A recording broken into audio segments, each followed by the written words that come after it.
get back to the mute button. It's on your, it should be right on your screen there, Brian. Hi, Sailor. Don't worry about it. I will get to it. Okay. I don't know how, but I will. Did the message come up that it's recording? It's 5:02. Yes. Okay. It sounds like. Hi, Sailor. Hi, Sailor. Hey, how's it going, guys? Good. Thanks for Melissa, joining. are you ready? We're ready. Okay, Melissa, you can hear me okay, right? Yes. Yes. Okay. Good, then I think we're ready to start this meeting. I'd like to welcome everyone to our, gosh, I don't know what number meeting this is, but 12. welcome back to everyone. Meeting number 12 already. Okay. Great. Thank you all for being here, of the folks that are here.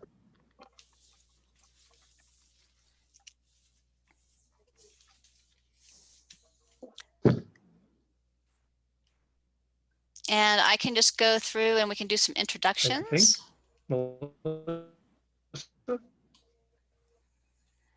Okay, I think we're having some audio connections. So if everybody could maybe turn off their videos and mute their phones so we don't get the feedback.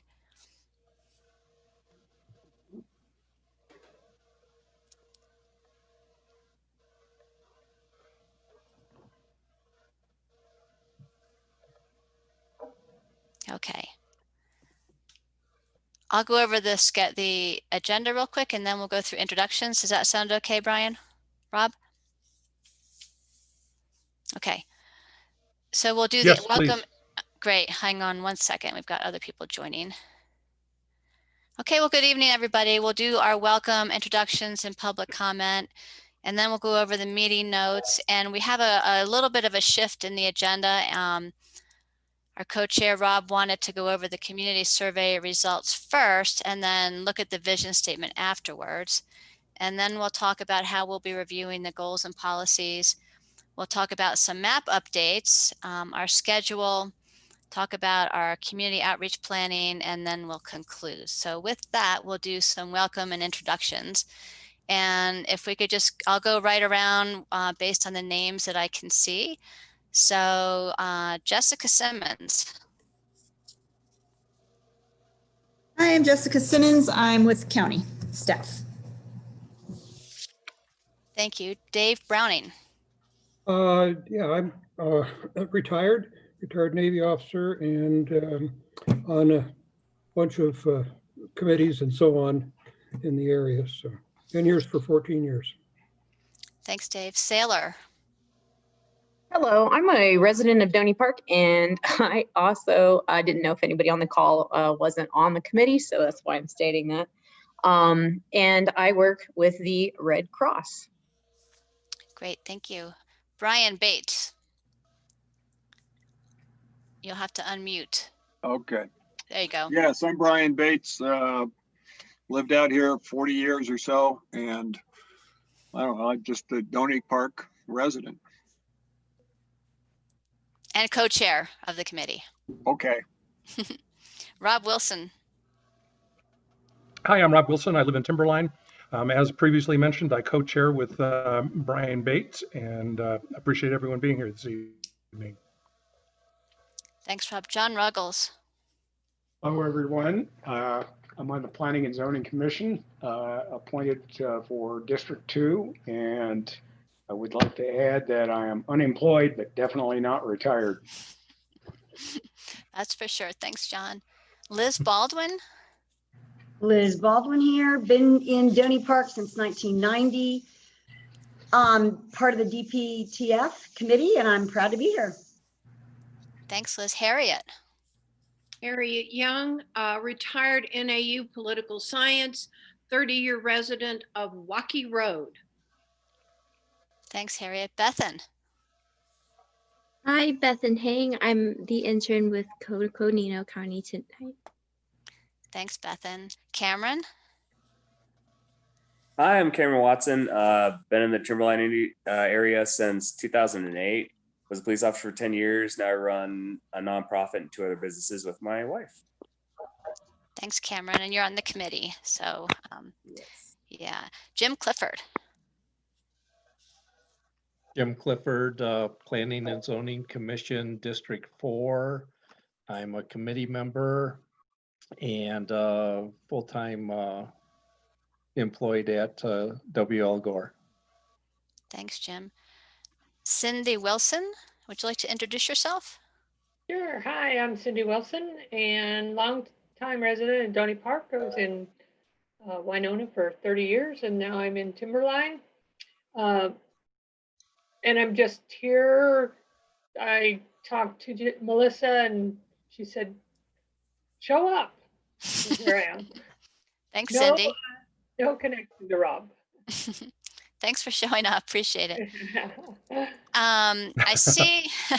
Hi, Cindy. Maybe a distant relation. I see an iPhone, no number. Does that person want to introduce themselves? Hey, Melissa, this is. Oh, is that you, Jess? Okay. This is Jess McNeely. I thought it would pop up as me, but yeah, I'm using my phone for this. So Jess McNeely with Community Development Staff. Thanks, Melissa. Thanks, Jess. And let's see. Maureen, would you like to introduce yourself?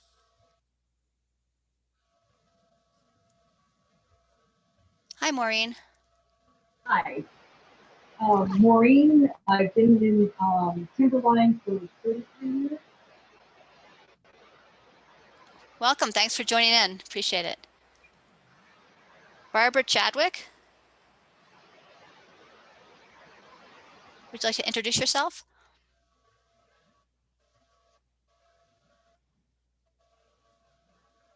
Barbara, if you can hear me, you're muted. Okay, we'll come back then. Dave Wessel. Good evening, everybody. This is David Wessel. I'm with Metro Plan. We do regional transportation planning. I'm also a resident of Doney Park. Just going to listen in tonight. Thanks for joining, Dave. And if this committee remembers, Dave gave us a presentation a few months ago on the Metro Plan work. So we're glad to have you with us, Dave. And then I believe WYOJA, I believe that is Monica. Is that right? Yeah, that's me. It's my mom's computer. I'm Monica, retired college dean and math instructor, and I've lived in the area over 30 years. Hey, Monica, this is Cindy. I know that. How are you? So excited to see you on the list of people. Good. Thank you. Nice. So did I miss anyone who's joined? Okay, great. Thank you, everybody, for meeting with us tonight. So Rob, did you want to continue now with public comment period? Yeah, I'd like to just say a couple words here real quick, since we have a couple of new participants this evening. We're rewriting the May 2001 Doney Park Timberline Fernwood area plan with new input from all the current residents. We're a commission that was appointed by the county supervisors. We've been meeting since December. This is our 12th meeting, obviously. There are basically 3 phases of this effort we're doing. The first one is kind of an educational phase, which we've just recently completed, where we learned more about what's going on in our community. We're now in the comment phase of this process, and so we're especially happy to have those of you that haven't participated before to be here this evening and would like to hear from you and your thoughts. And then once we complete that public input phase is when we actually start drafting the new plan. We're limited on federal kinds of issues, and we're not creating any kinds of laws or enforceable rules, just so that everybody kind of knows where we're at here and what we're doing. And with all that said, I would like to invite anyone from the public who has any comments on items that are not on the, keep your comments to about 3 minutes so that we can continue smartly through this meeting. So does anyone have any public comments they would like to share with us at this point? Rob, this is Melissa. I just want to mention the audio is a little bit scattered. So if everybody could just make sure their cameras are off, I think that might help. Thank you. Okay. So I'm not hearing anyone saying they have any public comment they'd like to contribute right now. Gone here. All right. So we're going to move on then and to the next agenda item, which is a review of the October 15th meeting minutes. Has everyone had an opportunity to review those minutes, and does anyone have any input?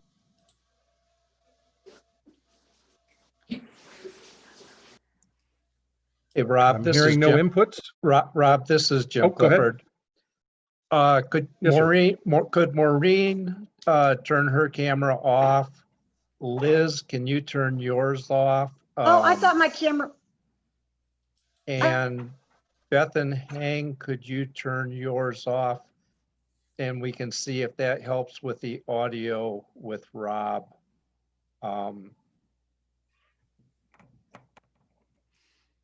Rob, you were cutting out pretty bad. That's why I asked that. Badly, I guess. Yeah, Hopefully get a better. I read the minutes and I see nothing wrong with them. All right.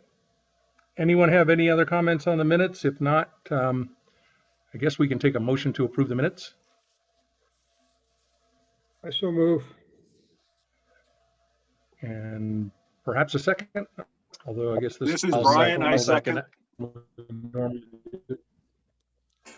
Excellent. We've got a motion and a second to approve the minutes as posted. And anyone opposed? All in favor? We're going to say that we agree on this difficult Zoom environment that we live in. Okay, so that being done, go ahead, Melissa.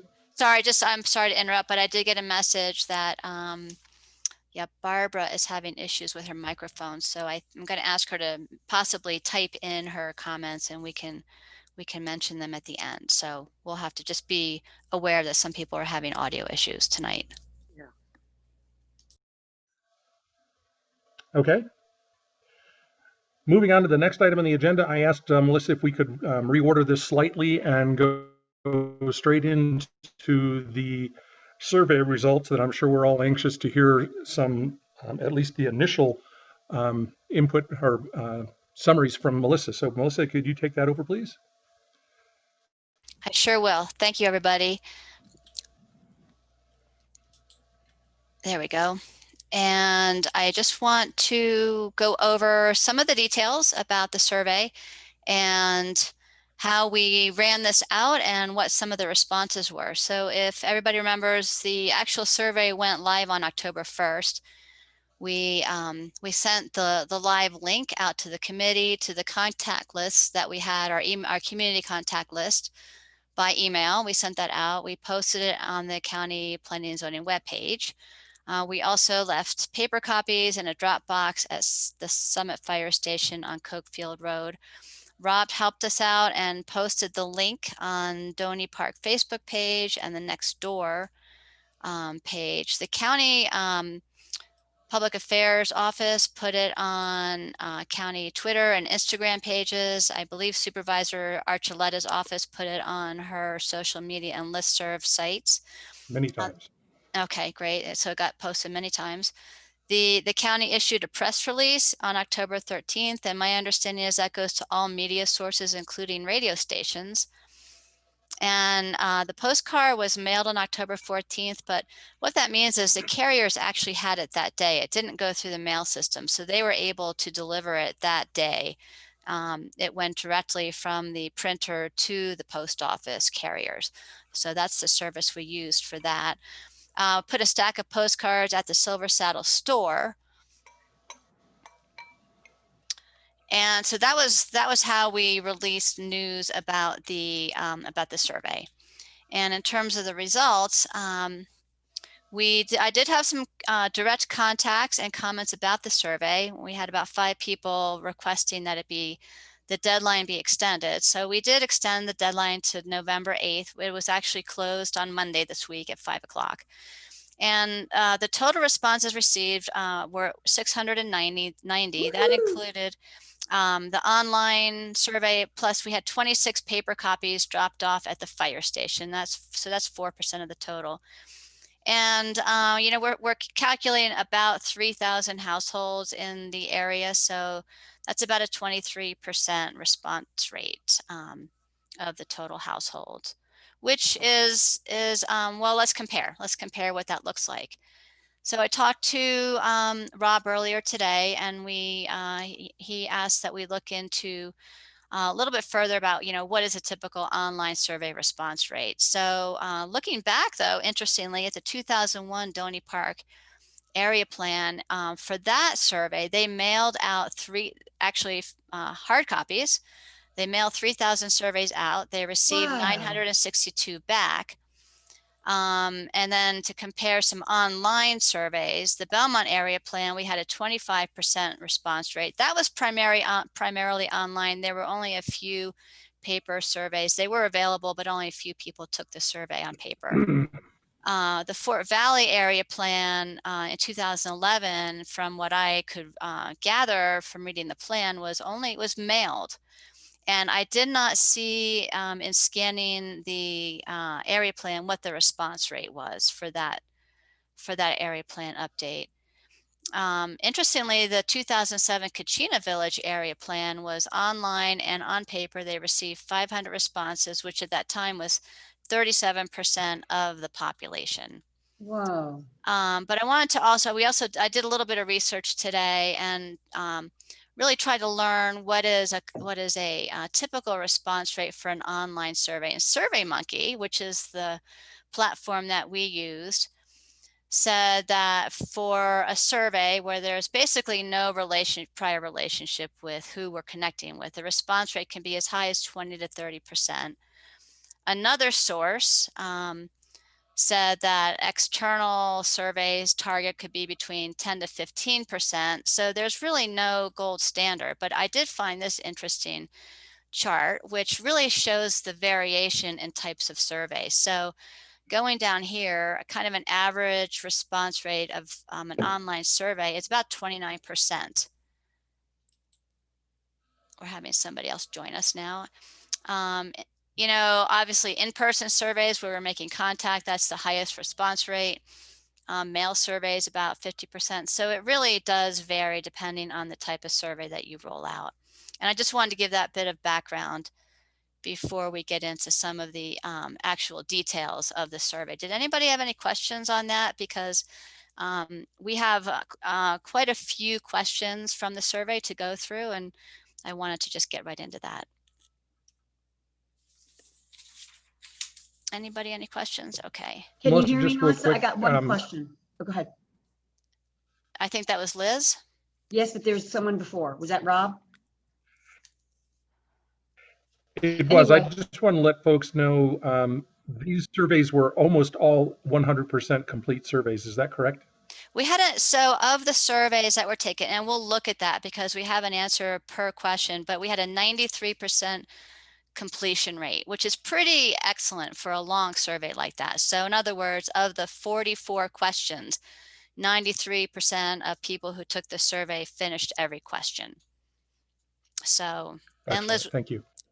Liz, what was your question? And my question was the other surveys that had such a great response. I think someone was 37%. I don't remember which one it was, but was their survey a month long to do? Was it because, you know, we had some mailings came out at a certain time and then this came out at this certain time, but it was supposed to start on October 1st. Would they have the same amount of time? That would be very interesting to me because I know we have to move on, but I just thought the survey time was very short. I don't know the answer to that, Liz. Okay. I'd have to go and dig into those files. Okay. Yeah. So with I need to leave this presentation and open another one. So hang on a second.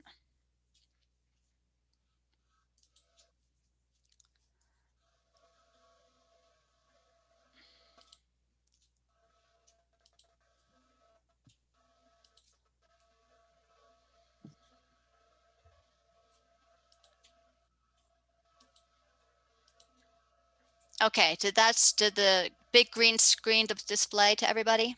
Yes. Okay, great. Yes, it So, has. wonderful. We'll just jump right into the questions. So again, 690 responses, complete responses, 622. And we'll see that per question. The first question, and I just want to preface this because there are multiple open-ended questions, and those we are working through coding the answers. There are a few thousand of those open-ended responses. So I don't have those prepared tonight, but I wanted to give you a sample of what we're seeing. So question 1 of the survey was list 3 reasons why the Doney Park Timberline Fernwood community is important to you. So for that question, then we have 3 reasons times 600 answers for each line. So we'll go through all of those, but starting to categorize those, these are some of the reasons that the common themes that stood out. So affordability, dark skies, a lot of people say it is home to them, large lots, low crime, natural beauty, the rural atmosphere, it's near US Forest Service land, it's quiet, there's privacy, and the open space and view. So we'll get these open-ended responses tabulated and back to you as soon as we can, but there just wasn't enough time to go through those between Monday and tonight. Question 2, again, another open-ended question. What 3 things do you like most about living in Doney Park Timberline Fernwood? It appears to be similar codes. This is not 100% complete though, so these will change. And I just wanted to show you that of the 690 responses, 623 people answered that, 67 skipped it. So that's what this answered and skipped line means, and you'll see that on every question. So I'm just going to continue moving through these. Question 3 is lists the 3 challenges or issues living in Doney Park Timberline Fernwood presents. Again, we'll get these open-ended questions summarized and back to you, but most people did answer that question. So the first actually tabulated question is, where do you reside? And as you can see from the graph, almost 61.5% of people said that they reside in Doney Park. And then after that is Timberline, and then other, so that's another category that we will look at in terms of what the answers were, and then Fernwood, and you can see where it goes from there. I'm going to move through these. Unless somebody has a question, just stop me, okay? The next slide is actually just the tabular form of those responses. So I'll just keep going through this. The question 2, I own property. Majority of people said that they own property in Doney Park, followed by Timberline, and then other as well. And then you can see Fernwood would be the next in line. So again, here's the tabulation of that.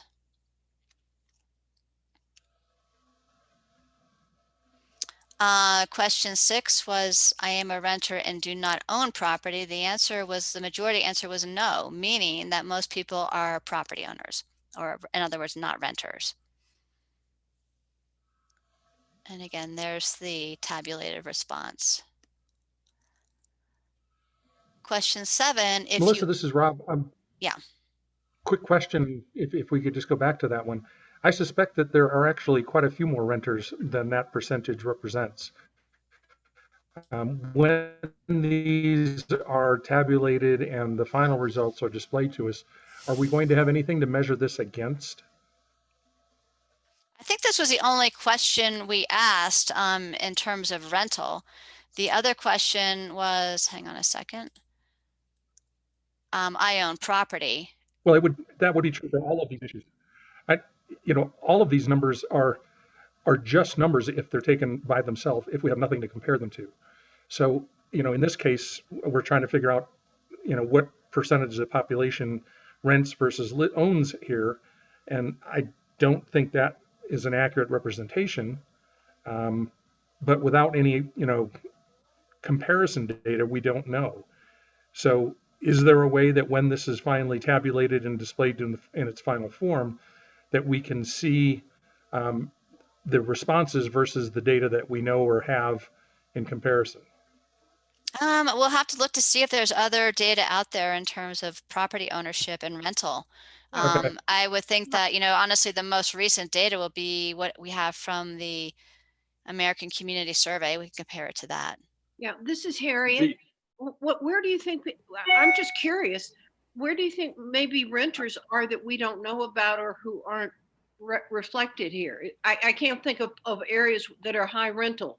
I'm just curious. Can I respond to that real quick, Harriet? Yeah, anybody. I think that this is Brian Bates. I My know. sense is that, you know, people who own property are more likely to invest the time to do this survey, whereas folks who are renting, you know, they don't have a chicken in the pot here.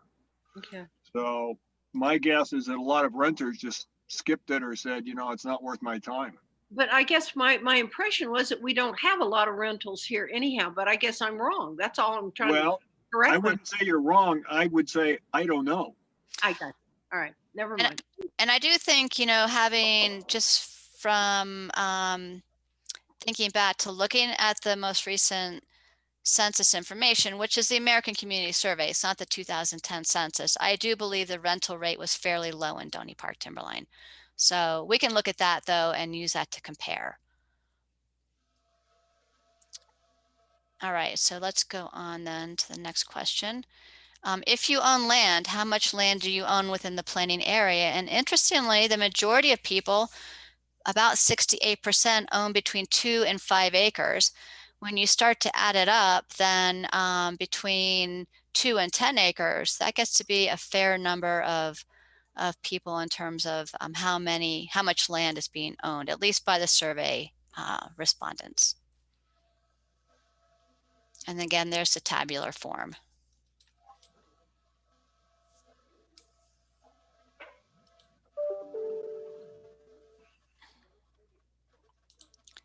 Okay, and I am, okay.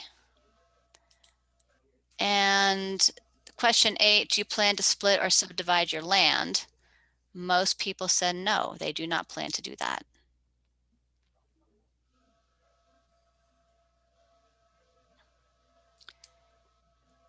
And here's, I think, a follow-up to your question, Rob. And please check the category that best reflects your status in the community, full-time resident. It doesn't really speak to renters, but this is a little bit hard to read, but most people are full-time residents. I think looking at the table will help to pull that up. So yeah, 95+% of people living in Doney Park, at least who responded to the survey, are full-time, meaning more than 6 months per year.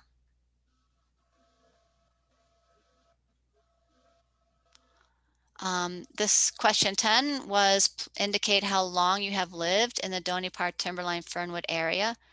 And interestingly, you know, when you look between over 6 years, there are quite a number of people. This would be over 70% have lived in the area between 6 and more than 10 years. And I know that I saw a couple of the responses. There are people that have lived there for well over 30 years. Melissa? Yes. Just want to answer Rob's question and going back for a moment, because I just got off the computer to you, thanks to you and Rob, Mr. Ruggles, the meeting from August 13th, and I have it in my hand, Doney Park occupants housing renters, 45.5%. Yeah, so it's high.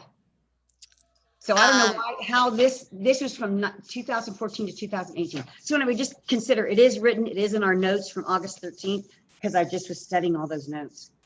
Okay, Liz, we'll have to follow up on that. Thank you. Yeah, because we have that data. So there you go.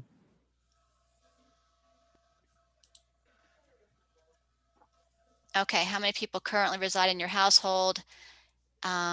Most people were saying between 1 to 2, and then you can see how that distribution falls out.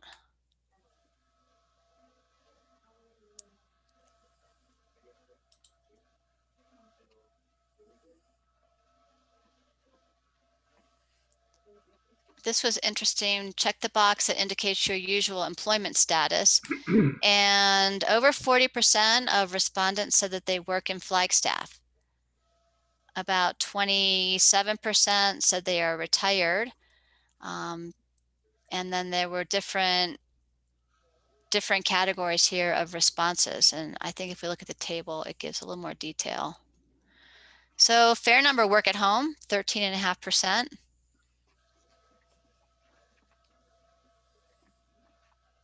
And that was, I thought that was interesting, that not surprisingly though, that such a high number of people work in Flagstaff.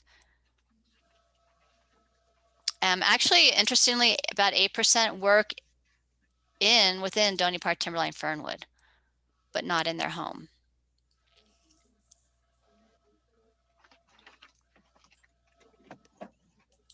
Oops. Do you have school-age children at home? Over 70% of the respondents said no.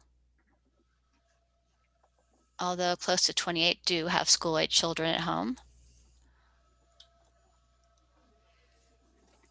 The majority of the respondents identify as white. Fair number preferred not to answer that.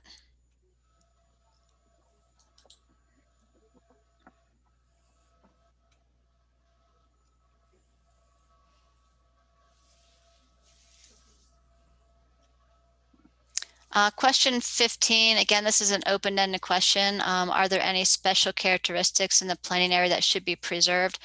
568 people responded to that. This is, again, these are answers that we need to still tabulate and code.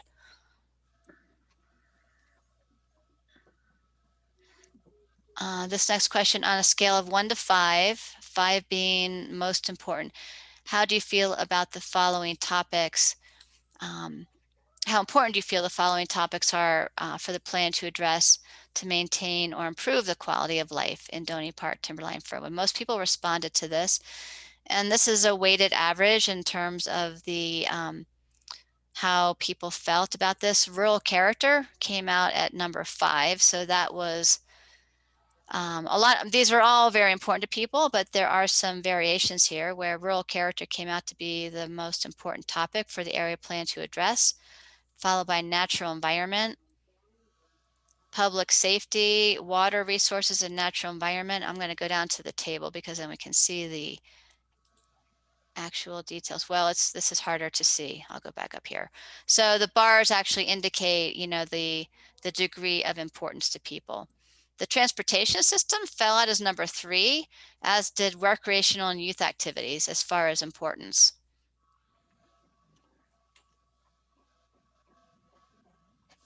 Any questions on that? Okay, here's a detailed table. Question 17, again, it's a scaled question, 1 being not important, 5 being extremely important. How important do you feel the following issues are to the quality of life in Doney Park Timberline Fernwood? So these 5s, mitigating wildfire hazards and protecting the natural environment, stood out. Number 4, need for linkages. This we'll look at further. There's another question related to pedestrian bicycle linkages that came out as number 4.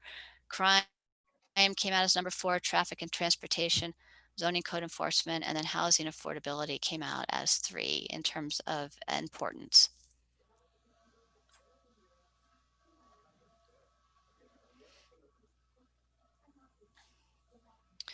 Now question 18 is referring to community character. Most people answered these. So and I didn't have the numbers on here, but rural atmosphere came out as the most identifying characteristic in terms of community character, followed by open space and forest access. Then dark sky community came up as a second. Connected and safe community is one of the describing characteristics. Interestingly, in this question, then Highway 89 as a gateway came up as a describing characteristic, and then cultural assets and resources. Again, this is community character. And there are some numbers.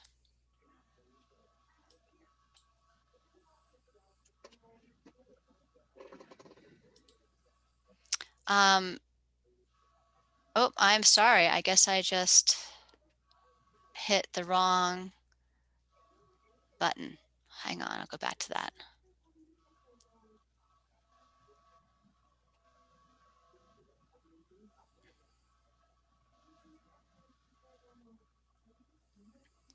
Okay, so question 19 is there's a substantial amount of land zoned and available for new residential development. So remember, we've talked about this. Currently, there's a lot of residential land that is still vacant within the planning area. Do you feel there's a need for additional residential land over what is currently available in Doney Park, Timberline, Fernwood? And as you can see, the majority of people answered no to that question. Although not an insignificant number answered yes. So there are some people that feel there's a need for additional residential land. And that was about 14%. Question 20, would you be in favor of adjacent Forest Service land being exchanged and made available for residential development? This tracks with the previous question. No. Most people answer no to that question.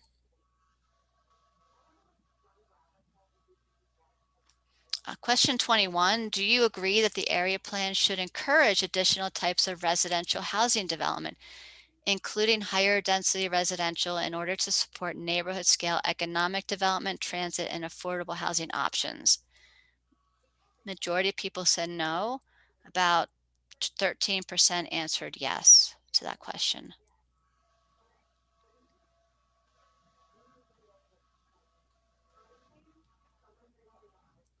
Question 22 is in relation to question 21. If you answered yes, in other words, if someone answered yes, that additional types of residential development should be made available, what would you like to see in Doney Park, Timberline, Fernwood?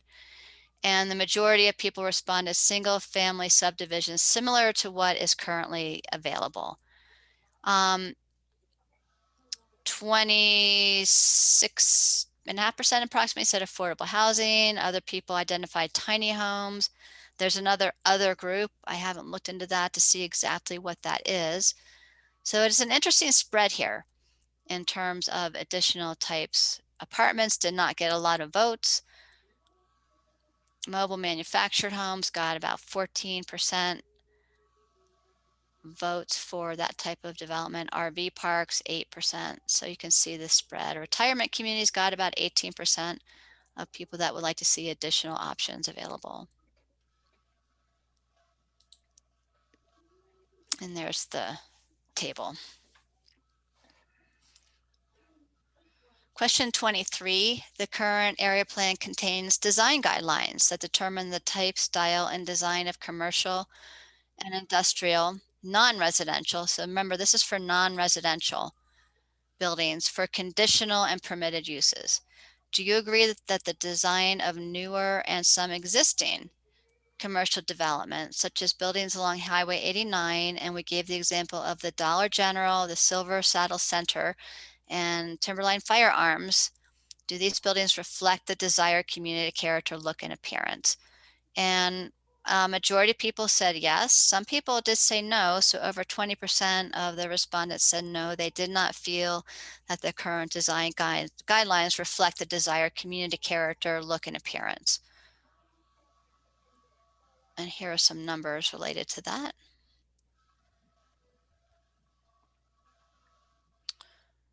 And now this next question, 24, if you answer no to question 23. So if you said no, the design guidelines do not reflect the current look, character, and appearance of Doney Park, Timberline, Fernwood, what do you think needs to be changed, and select all that apply? So interestingly, then lighting came out on top at about 41%. And however, even more than that, there's this other category. So we'll look at that other category and organize that down. There are 177 answers here. So we'll figure out what that other category means. But I thought it was interesting that lighting, people felt lighting is not meeting the current character or desired character, followed by building style, followed by noise, followed by height. And then you can see building material, building color, business hours and operation. And there are some numbers, the table associated with that.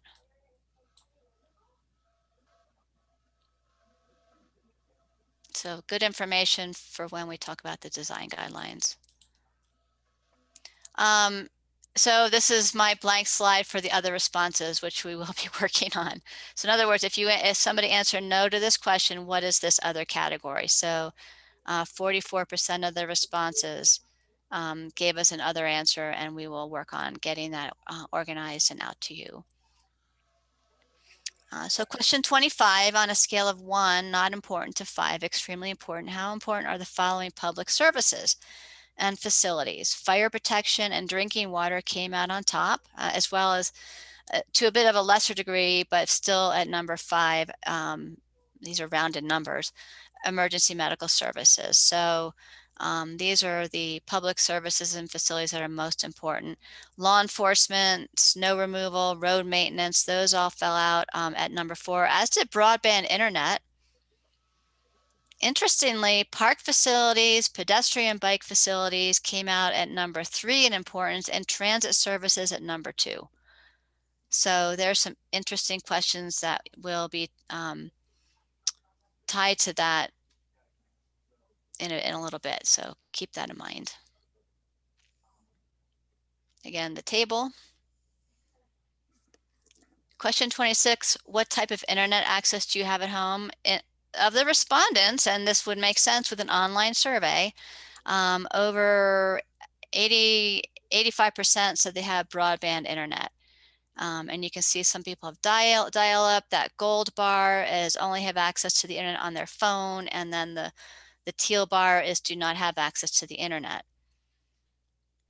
And there's the table.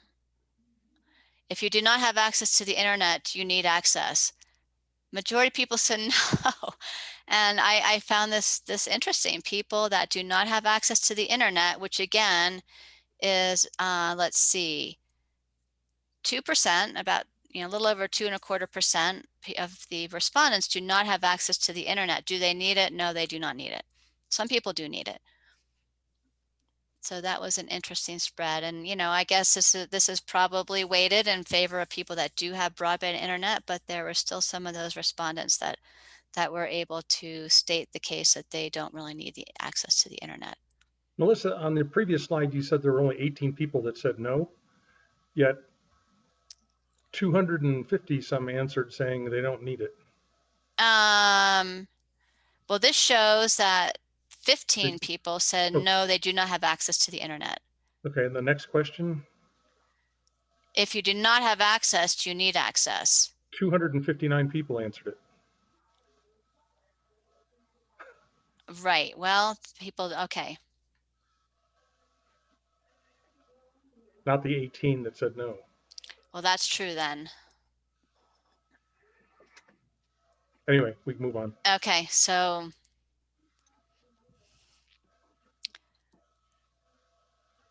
this is probably not surprising. Is drinking water quality a concern? 84% said yes, but a fair number said no.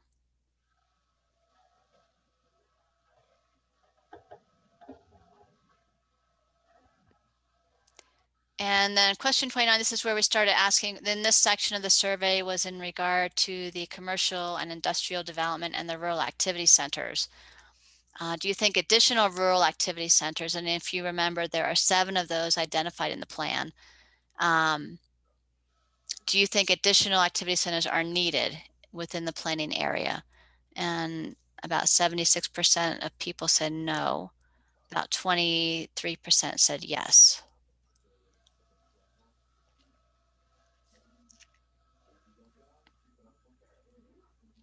And then question 31, do you think the existing rural activity centers should be expanded? This is tracking with the previous question where The majority of people said no, although a fair number of people, about 28%, said yes, they should be expanded. And there are the numbers.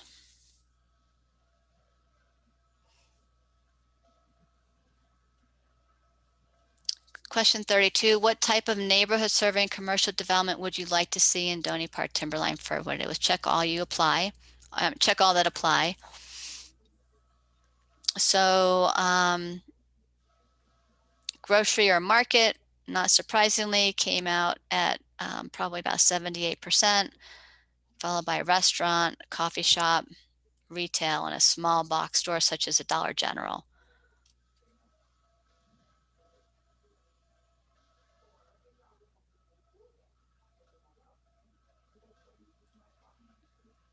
Question 33, do you feel there's a need for additional commercially zoned property for uses such as retail, offices, and services? And about 86% of people said no, additional commercially zoned property is not needed.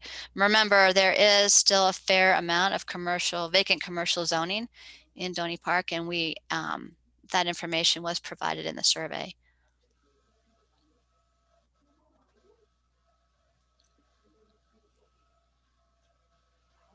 And so if you feel there's a need for additional commercially zoned property, question 34 was for what purpose? And again, a number of people answered that question, and we'll be looking at those responses and getting those to you. Question 35, is there a need for additional industrial zone property for uses such as warehousing, manufacturing, and automobile repair? 88% of respondents said no to that question.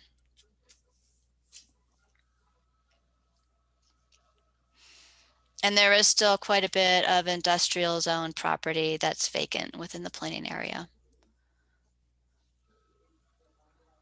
Question 36, does the existing public roadway system meet your needs?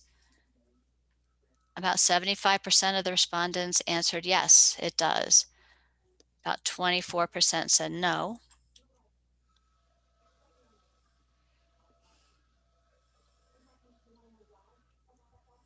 And if no, why not? We'll get those answers to you. Question 38, are additional pedestrian connections that link residential areas and neighborhoods with rural activity centers and to the city of Flagstaff important to you? This was an interesting response because the majority, about 63% of people said no, additional pedestrian connections were not important to them, although about 36% of people said yes.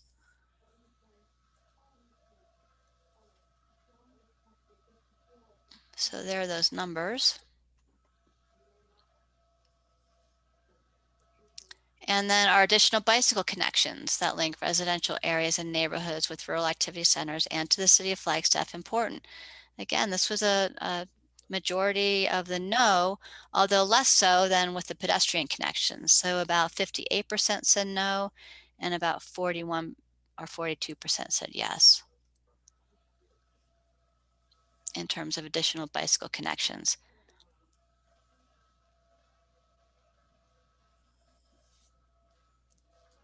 Another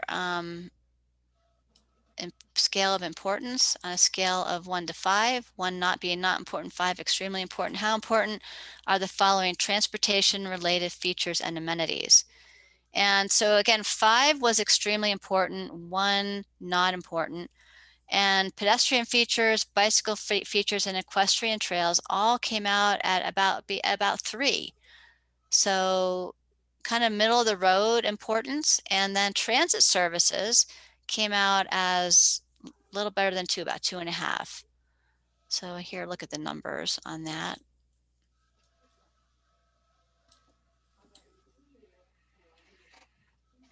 So you can see that the weighted average and the rounding up took some of these up to 3, and then the transit services, bus, van, pool, park and ride, and paratransit was the lowest.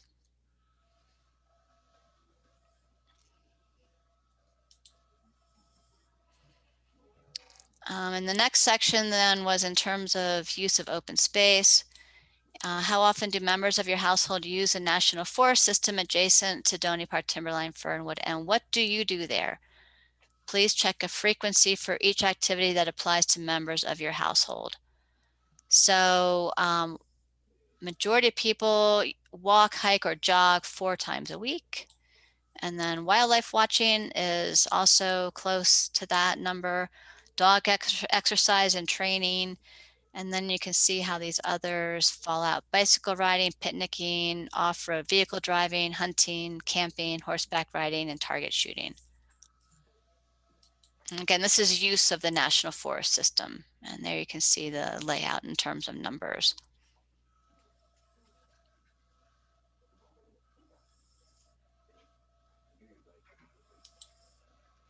Question 42. Please rank the following issues related to management of the National Forest on a scale of, again, 1 not important to 5 extremely important. Please tell us your views regarding the following issues.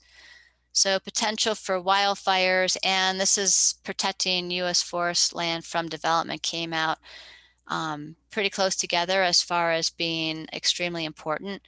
Illegal dumping is also extremely important as an issue.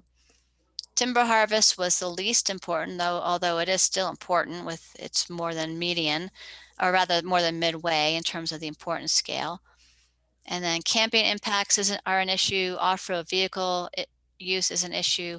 Hunting and or recreational use is also an issue for people in terms of who is using the National Forest.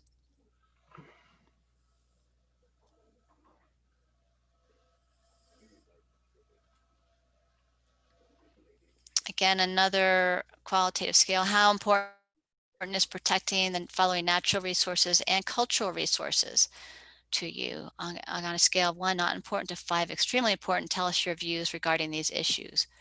So everything came out pretty high, pretty equally here. Open space, meadow environments, floodplains, wildlife habitat, dark night skies, natural quiet, cultural and historic resources as being important issues for the area plan.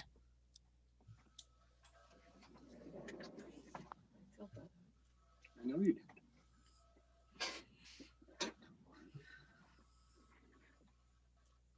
And question 44, do you feel there is adequate public access to Forest Service lands in your immediate area? Most people said yes. Over 80% said yes, about 18% said no. And I found this interesting because from what we heard from the Forest Service with the Mount Eldon Dry Lakes Trails Project and also the Flagstaff Trails Initiative project, I think that both of those have shown that there is some interest in additional access to Forest Service lands. And question 45 is was another open-ended question. Please use the space below for any input you would like to provide to the committee. We've got 243 answers to go through and get back to you on. And question 46 was optional contact information. So from people who took the survey, 357 people opted to provide us with their contact information. And of those, 93% gave us an email address. About half, 333 skipped that question. So they chose not to get on the contact list. So that's it in terms of the survey. And I can open that up for questions, comments, further discussion.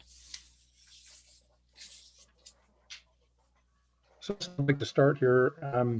There's been several folks over the last week or two that have asked about extending the survey. And I think now that we as the committee have seen at least the preliminary results, one of the things we need to take into consideration is, are the results sufficient for us to feel like we can move on, or is there merit in having a discussion about extending the survey in order to try to generate additional results?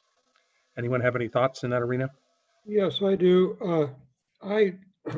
If there was possibility to break out from the 3 different areas, we might find that in one or two of the areas that there might not be enough information.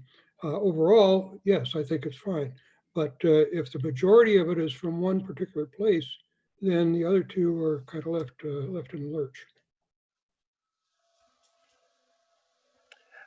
It looked like, based on the one question that asked where people live, that the distribution, at least, looking at a big picture here, was pretty consistent, what I would have expected to see for population sizes. So Dave, that question might already be answered here. I'm not sure. This is Cameron Watson. So the only issue I could potentially see is we know the average age of people that actually live within the area. There's nothing that actually correlates with that completely, but there was the one question on how many people are in your household, and the majority of people answered the survey. It's only 1 to 2.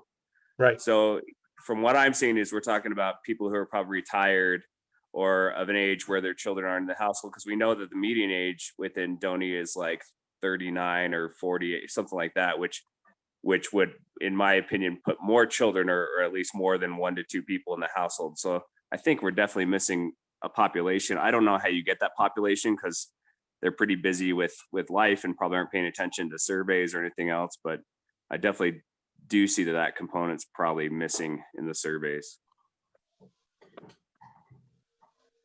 It could be, but this is Liz again.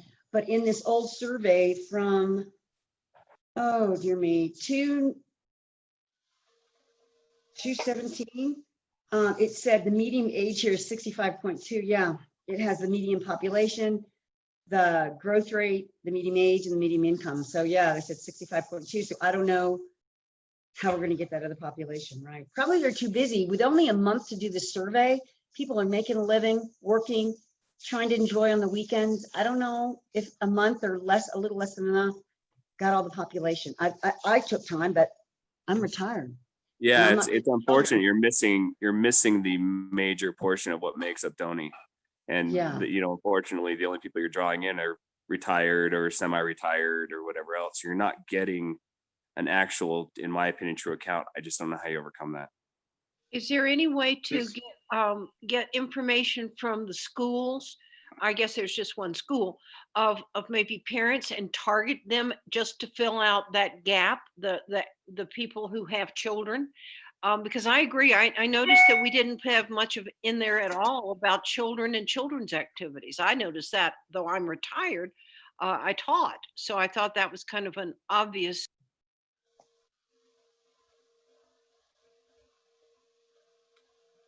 Melissa, can you answer that question, whether there's opportunities to do that type of a thing with the school district?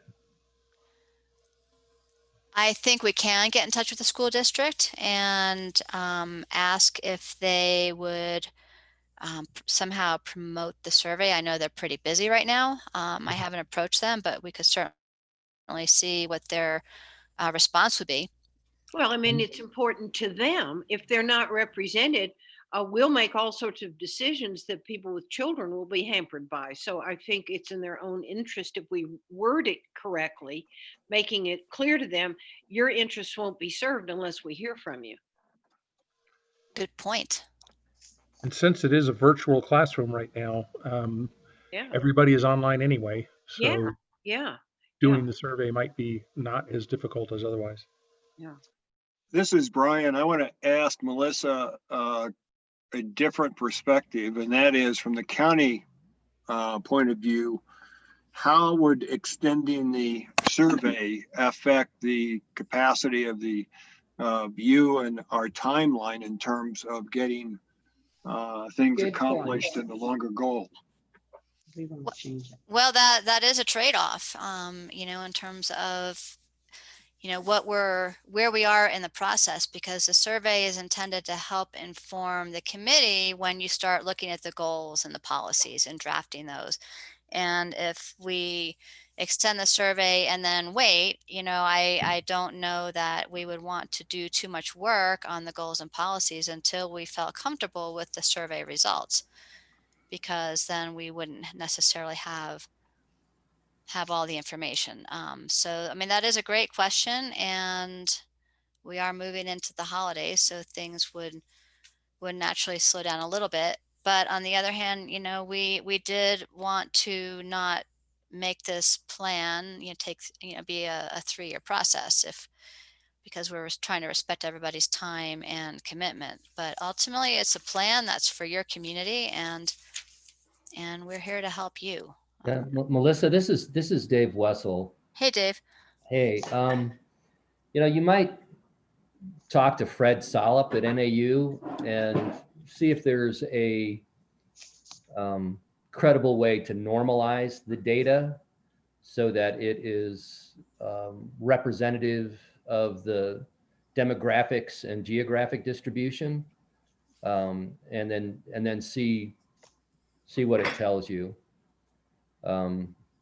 Because I agree, it does look like there's some parts of the community that are underrepresented, and so by normalizing it, you would inflate those results. And anyway, that might be a conversation you have to get to the answers you need without having to go out and oversample the school or something like that. Thanks, Dave. I'll have to get with you later on that contact. Well, to me, that sounds like quite a reasonable approach. Yeah, I would agree with that, Dave. I would suggest that while we're pursuing either that approach or, if necessary, if it doesn't pan out, some additional survey inputs, we can be working in parallel. We're creating draft documents now to work from.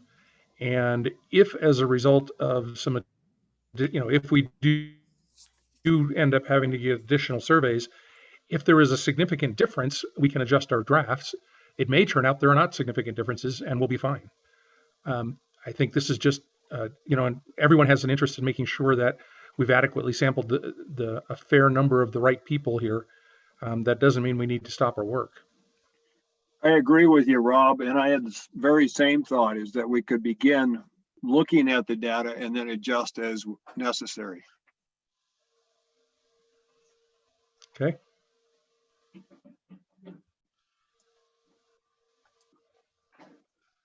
Any other thoughts on the survey size and response rate, and whether there's any need to do additional efforts? It sounds like at this point we're going to investigate the 2 alternatives, normalizing the data based on known population stats, and perhaps using the local school to try to generate some additional school-aged kids' parents' responses.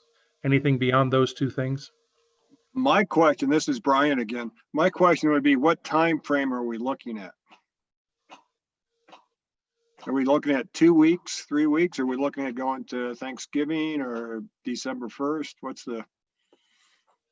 Do we have an idea of how long we want it to remain open if that's where we go?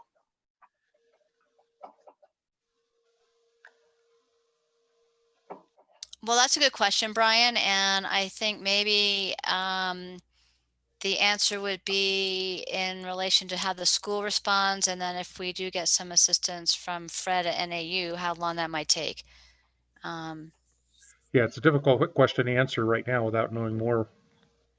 I would hope that within the next, by the end of this month, I would hope that we would certainly have all of the inputs necessary to be able to move forward without any reservation. So are you suggesting reopening the survey and leaving it open through the end of November? I am not. I am suggesting that we explore the 2 options that I previously detailed. Okay. And if either of those are options, endeavoring to have them completed by the end of this month.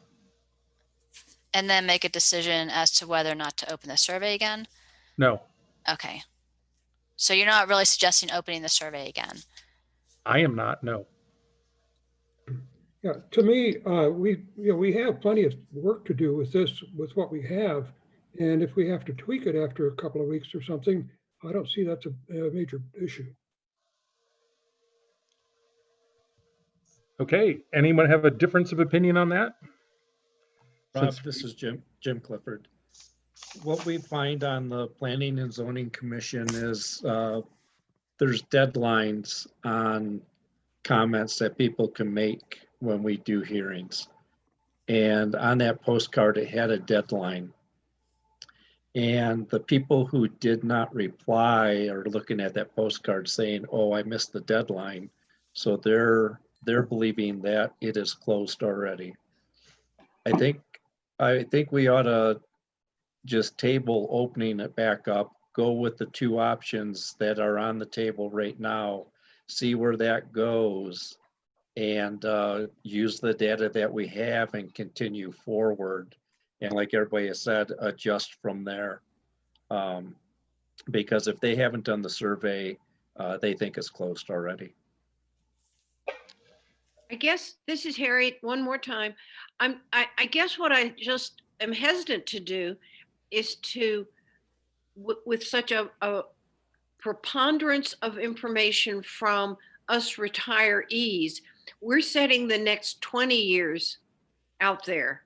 And I guess I would try a little harder, but the options you've offered are good, but I think I would make the extra effort to get younger people who are actually going to be here longer than we are.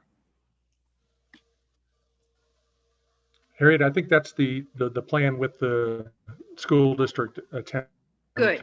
No, I'm clarifying what why I think it's fairly important.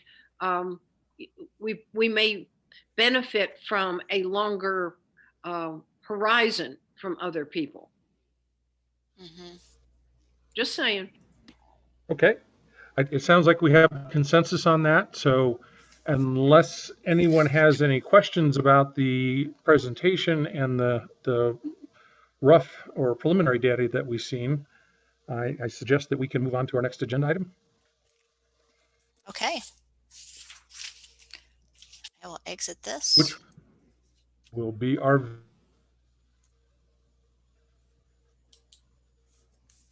something that will be informed by these survey results. Hang on, while I get back to that.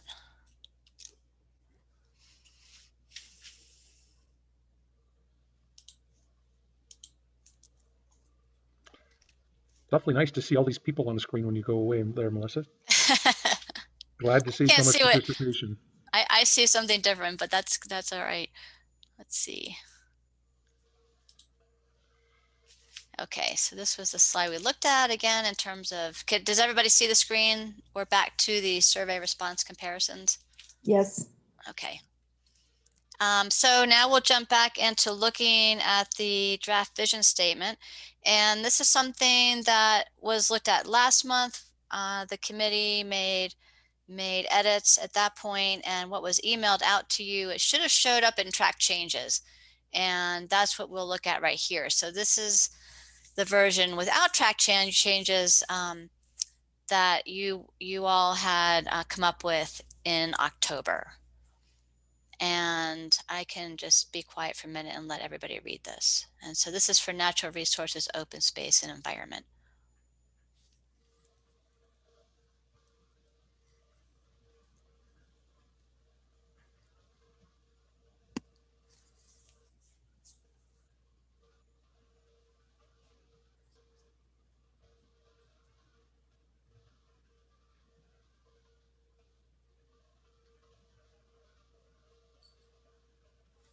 Does anybody have any comments on this?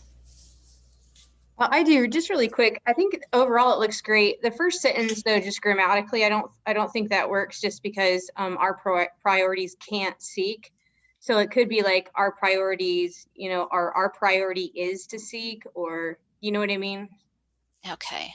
Because we are doing the seeking, if that makes sense. Like the yes, can't perform the action. Thank you, editor. Oh, no, I'm sorry. I don't mean to be Oh, no, that's good. All right. Just throwing it out there. I would add to that, Melissa, or consider our community priorities,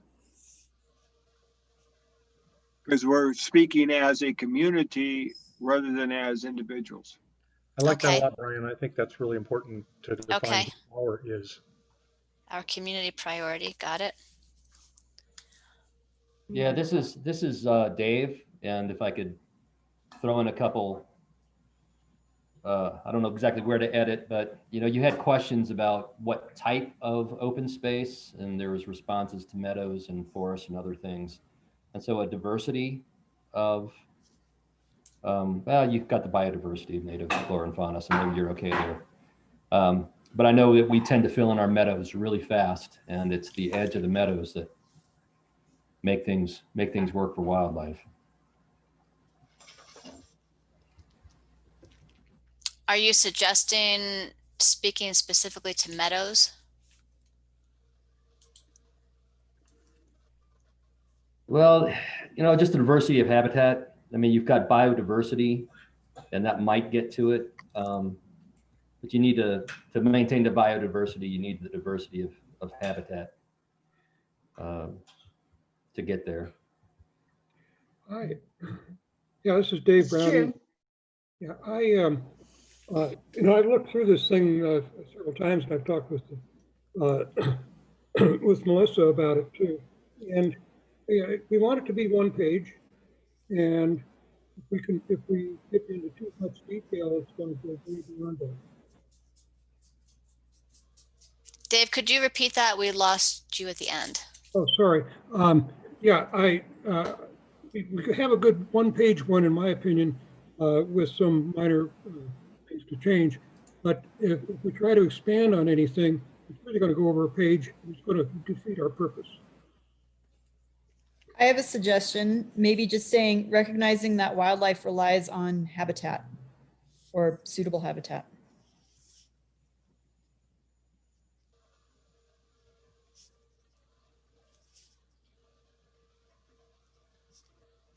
No, actually, legally, it's unbounded habitat.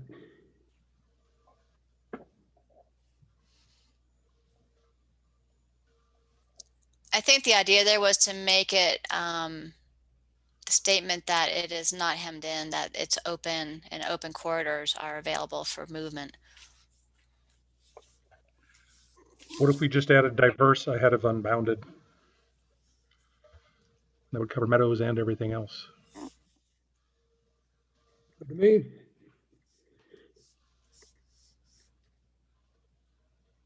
Okay, anything else?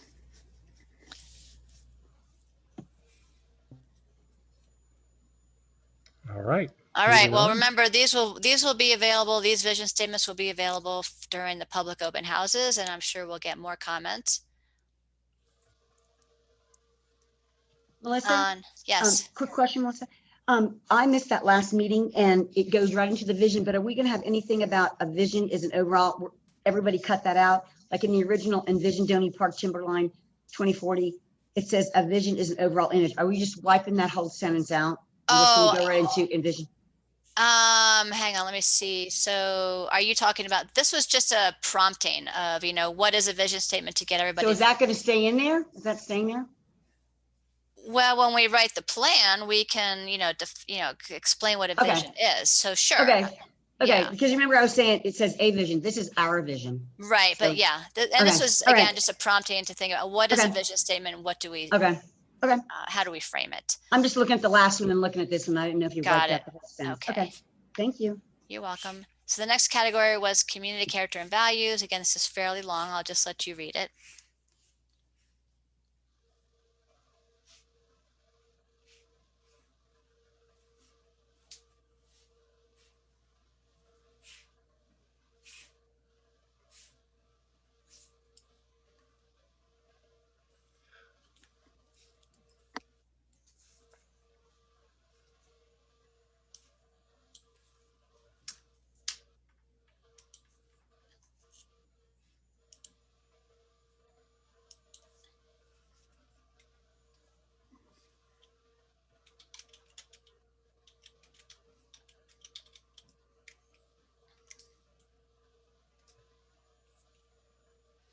Any comments or questions on this? I have one minor comment where it says our closely connected community values and independent lifestyle. We're using values as a verb here, and it's I think every other place it's used as a noun. Is there anything that we could we could replace that with? Because I was reading our closely connected community values, and then I expected to see something about about our values instead of the verb.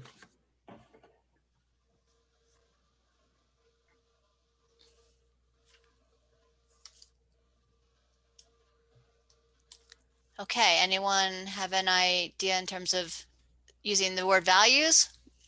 I value David's opinion. Thank you, Harriet. Places importance on? Supports. Prioritizes. Prioritizes is not bad.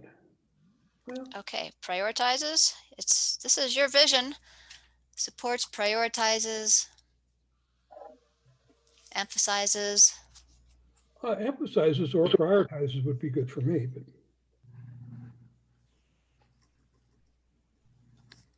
Okay, well, we'll use one of those and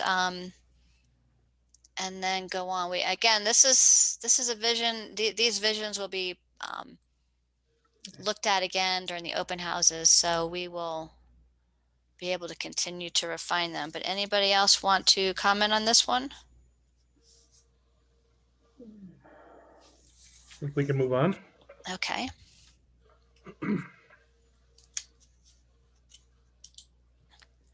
Land use, growth, development, and partnerships. Again, a long statement.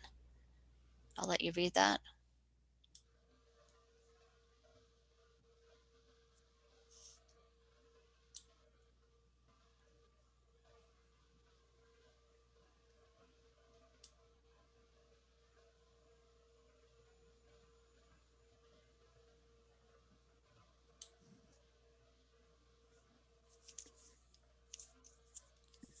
I have a technical on the second sentence.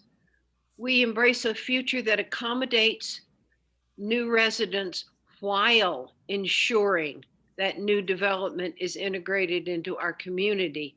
Might reinforce that the two have to go together. Does that make sense to others? Yeah, I'll have to come Yes. in on Harriet's side on that one. I agree. Thank you. This is Brian. I agree also. Good catch. Those are two of the longest sentences I've ever seen. I'm also trying to understand the sentence to achieve where that starts, and maybe I'm just not reading it correctly. Can somebody, I don't know, maybe just read that sentence aloud? Maybe I'm just reading it wrong.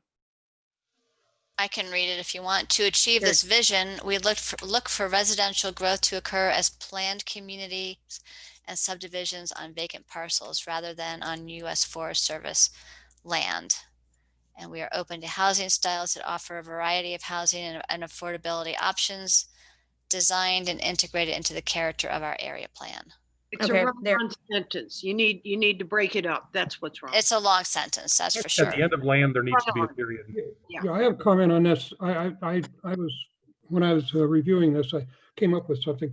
I think if we said affordability options, comma, which are designed and integrated into the character of the element, that separates it as one way to do it, or break it into other sentences. Yeah, I think it's two. I would suggest two sentences. Absolutely. Yeah, I think so too. And I'll tell you where I was getting thrown off was just where that pause was. I kept reading growth to occur as planned instead of planned communities. Mm-hmm. I still think that the way that that's written is trying to do a little do-si-do around the whole apartment conversation that we had. And looking at the preliminary survey results, I don't really think that apartments and dense housing is what is indicated in the survey thus far.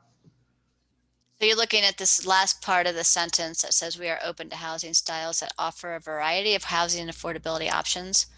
Yep, that's the one we wrestled with because it originally had some denser housing and apartments and things that were not of the rural nature that is reflected as the desire in the survey so far. I'd like to comment on that from the standpoint of the planning end of it when it comes to Planning and Zoning Commission. I think what you've got right now makes it pretty clear what the community responded to in the survey. So at least the way I look at it, and we have done this in other parts of the county when it's come to looking at subdivisions or zoning changes that would get you the very things that we don't want to see. I think it's good the way it is, frankly.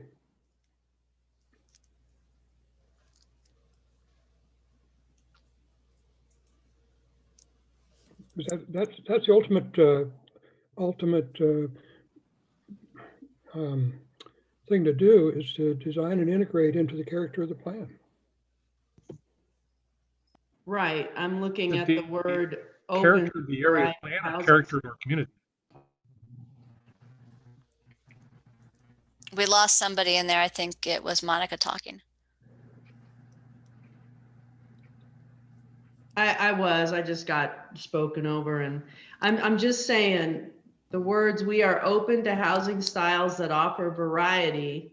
I know it says designed and integrated into the character of our area plan. Right now, it's staying open. It is open. So unless the plan later states what was reflected in the survey, then right now it's open. See, I totally get that. This is Liz. I totally get what you're saying, because you're saying dosey-doing around this, but the survey clearly says we don't want apartment type or condensed housing. And so we're kind of dancing around this with this long sentence, but somehow we just have to chop it up that it just says and closes it, that I guess we're really not open. Well, if you want, if based on preserving the rural nature of the area that we live in, then whether that sounds like we're excluding somebody, which is not what we're doing is we're excluding a type of living situation. Correct. Yep. And people come out here because they value the rural and the open, not stacked on top of each other like the skyline of Flagstaff. That's completely different now. Yes. Yeah, I offer a edit, and that is we encourage housing styles that are designed and integrate into the character of our area plan. Ooh, there, yes. Yeah, that's exactly what I was going to say, Brian, is just remove the middle and let's just say what we really mean. And that's exactly what we mean. I have a different way to put it. It says we are open to a variety of options within the character of our area plan. Or consistent with the existing character. Oh, shorten it. Just take out that middle phrase. Designed and integrated. Yes. I would suggest trying to keep it as simple as possible. Yes. And have it clear. I'm going to refer to our planning and zoning contingent. How murky, do you prefer murky, or do you prefer clear guidelines when you're trying to deal with a rezoning request? I think that's how we should look at it, is what does the planning and zoning commission prefer? I'd like to answer that. I would like to add a little bit in terms of an answer there. The one thing that I think we need to avoid, and we go to some real extremes to do that when it gets further down the road to planning and zoning and then board of supervisors, anything that appears to be arbitrary. You want to avoid wording that will appear to be arbitrary, because then your decision further down the road to do what the community wants may be viewed unfavorably if somebody challenges it, such as a developer or a builder or someone who wants to sell property or pull property together for a development. So you have to have some, I think, some murkiness there is a good thing in that respect. Yeah. This is Dave. One, this is a vision, so you can't drill down so tight in the vision statement that you cover all contingencies. So I think high level murky is probably what you're going to get. And then I have a question for the group, and I have not been plugged in as thoroughly to the process as I should be. At one point, or at least Melissa and I have been talking about how to do the analysis on, do you try to intensify your activity centers with housing to make transit viable? Do you actually do the analysis to see what it would take to make that, affordable, if you will, to the county, who would likely have to subsidize that? Is that a conversation that's going to be had, or is that a ship that has sailed? Dave, I would suggest, based on the results from the surveys that we saw, that ship may have left port already. Yes, I'm sad to say, I agree. It appears the majority of the people that responded to the survey are okay with their commutes and value the rural nature and low density that we currently have over the convenience of alternative transportation. Yeah, I noticed that the rating for transit was like a 2 out of 5. Right. So it's not highly valued. And it'll be interesting. Yeah, it'll be interesting when you start doing some of the crosstabs between groups, and if we are able to normalize the data to see if that sheds any different light on it, but I suspect it won't. I have a question to ask, and it is that does the city government and perhaps the county government and officials look at Doney Park as essentially low-cost housing? Because I just rode through Doney Park extensively in the last 6 weeks. This is no longer an affordable housing area. I'm looking at beautiful, huge new houses I had no idea were out here. It seems to me that Doney Park is no longer what its image is in downtown Flagstaff, and that might be something we murk around with ourselves. Yeah, that drives me pretty crazy too, Harriet. I actually have been house shopping, and I have yet in the last couple of years to find anything I could potentially afford.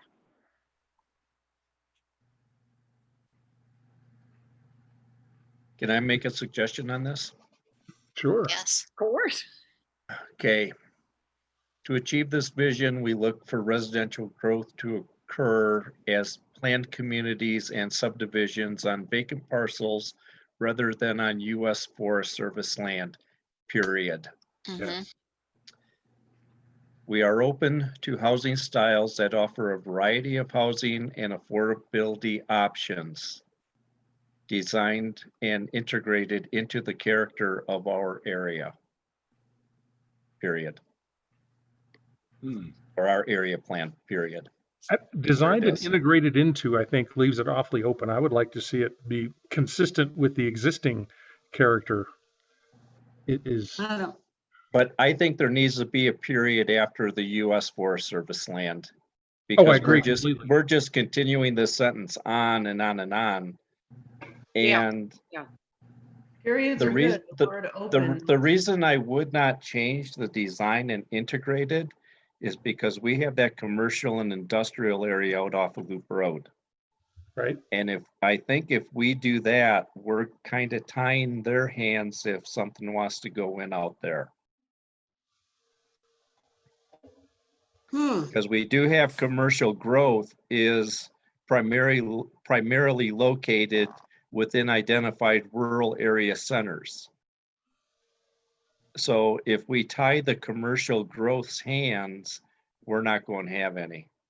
Well, that's zoned heavy industrial, so I don't know how this statement would impact. We have to add that in because that's part of the area plan. That's right. The industrial zoning is, and that's on the east side primarily off of Loop Road. Those properties are also subject to the design review overlay. Yes, it is, and that has to be part of this plan. So we can't tie their hands on those sections of land.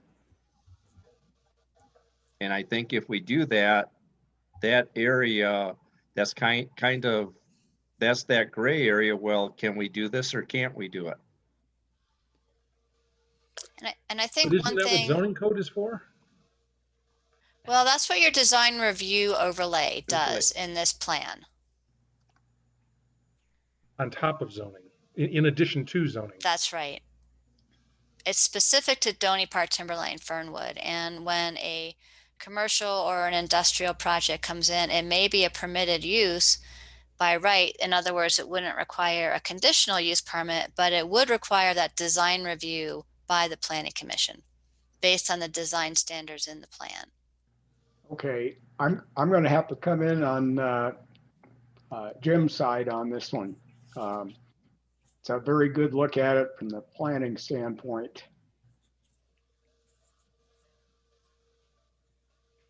And I wanted to mention as well in relation to the zoning ordinance, and we have talked about this, but it's been a while, that currently the way the zoning ordinance is written in commercial zones in the rural activity centers, mixed use is allowed. In other words, right now, a developer could come in and on a vacant commercial zone property, build a mixed use project. In other words, it could have a combination of housing in tandem with some commercial retail projects. So that is something that our recent zoning code update anticipated in the activity centers and intentionally became more flexible on. Melissa, you might want to add that that requires a conditional use permit to do that. That's right. But it is a new option available based on those recent changes to the zoning ordinance. Can I ask a clarification? Does that mean that some of the commercial growth areas or the industrial growth area out on Loop Road could then put an apartment in? Well, mixed use has a pretty specific definition in our zoning ordinance, and it could be a combination of, for instance, your traditional mixed use is your retail below, your residential housing above. So it could not be a standalone apartment. It would need to be mixed use with that retail component. Okay, that helps clarify. And again, because of the conditional use permit, something like anything beyond a small amount of housing would be looked at very thoroughly in the process. You'd have to justify it very thoroughly also, I believe. Are we talking about sawmill? Is that what all of this is about? Something like the sawmill project? Well, the sawmill is technically mixed use, although it's on a scale much greater than I think you would ever see in Doney Park Timberline Fernwood. I'd like to suggest that we're getting pretty far into the weeds here on this for a vision statement. And maybe we need to back up just a little bit. I think, does everyone agree that we need a period after the USFS land? Yes. Agreed. I have that note. All right. And moving forward from that point, then, I think we're all agreeing that we're open to housing styles and a variety of housing affordability options. The question is designed and integrated into the character of our area plan, right? Right, Rob, what was your wording for replacing integrated, consistent with? Yeah, consistent with the existing, character. Yeah, that would be a very good change in my book. Me too. Okay. I agree. I like that consistency. And that's on a vision kind of level. It isn't getting into the details of, mixed use and that kind of stuff for industrial or otherwise, but consistent with what already is here, because that's what those of us that are here for. Okay, I have that note. Rob, read that sentence as with your changes in it, how you would do that, please. We are open to housing styles that offer a variety of housing and affordability options consistent with the character of the existing area or our area.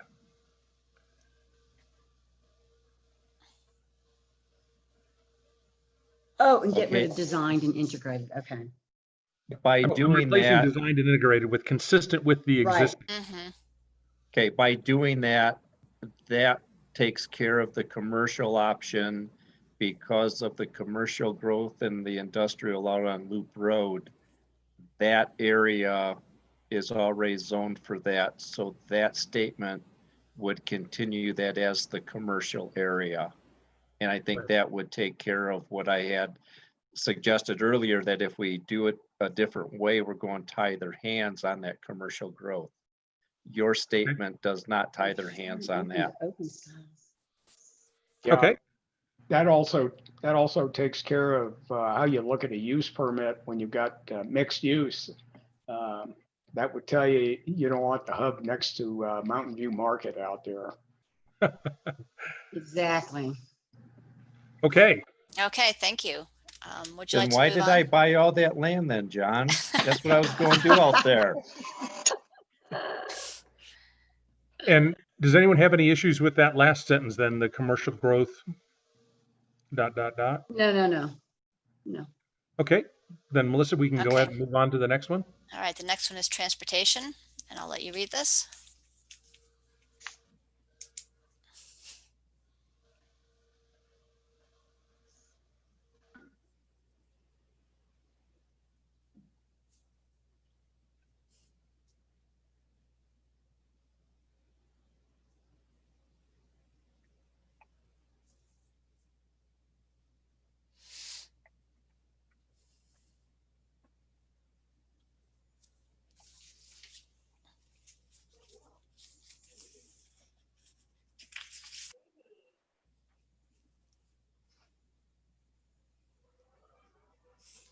Okay, I got a couple changes for you here, Melissa. I do too. Yeah, and I want some discussion about dust.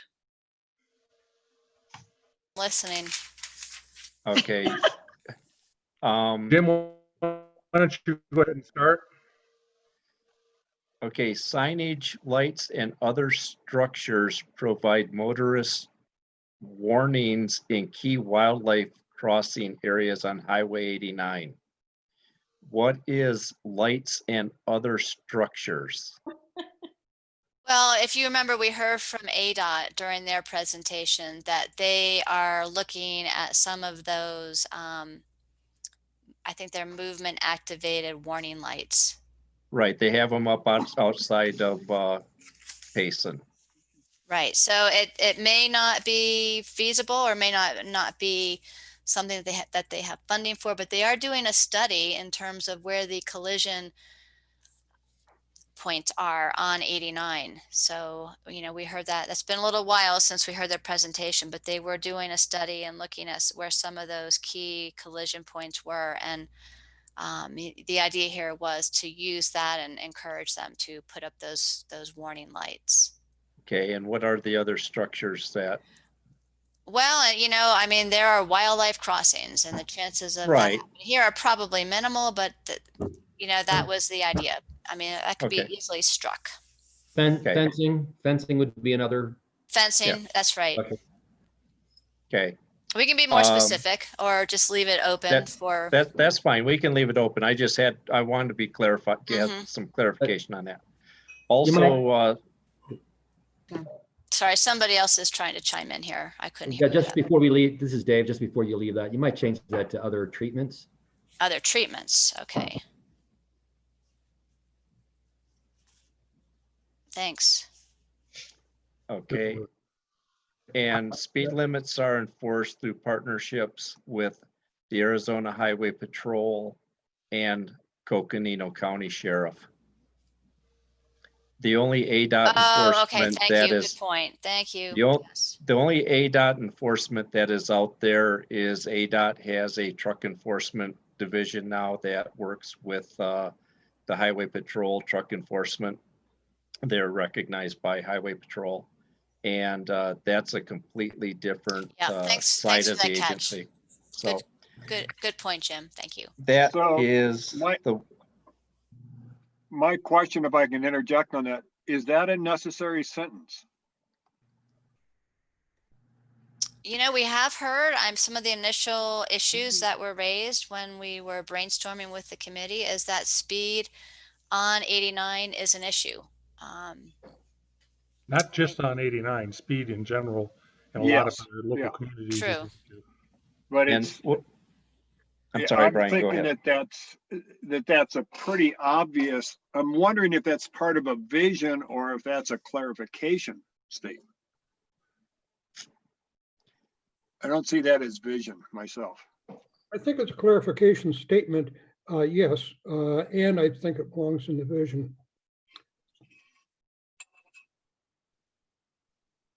Okay.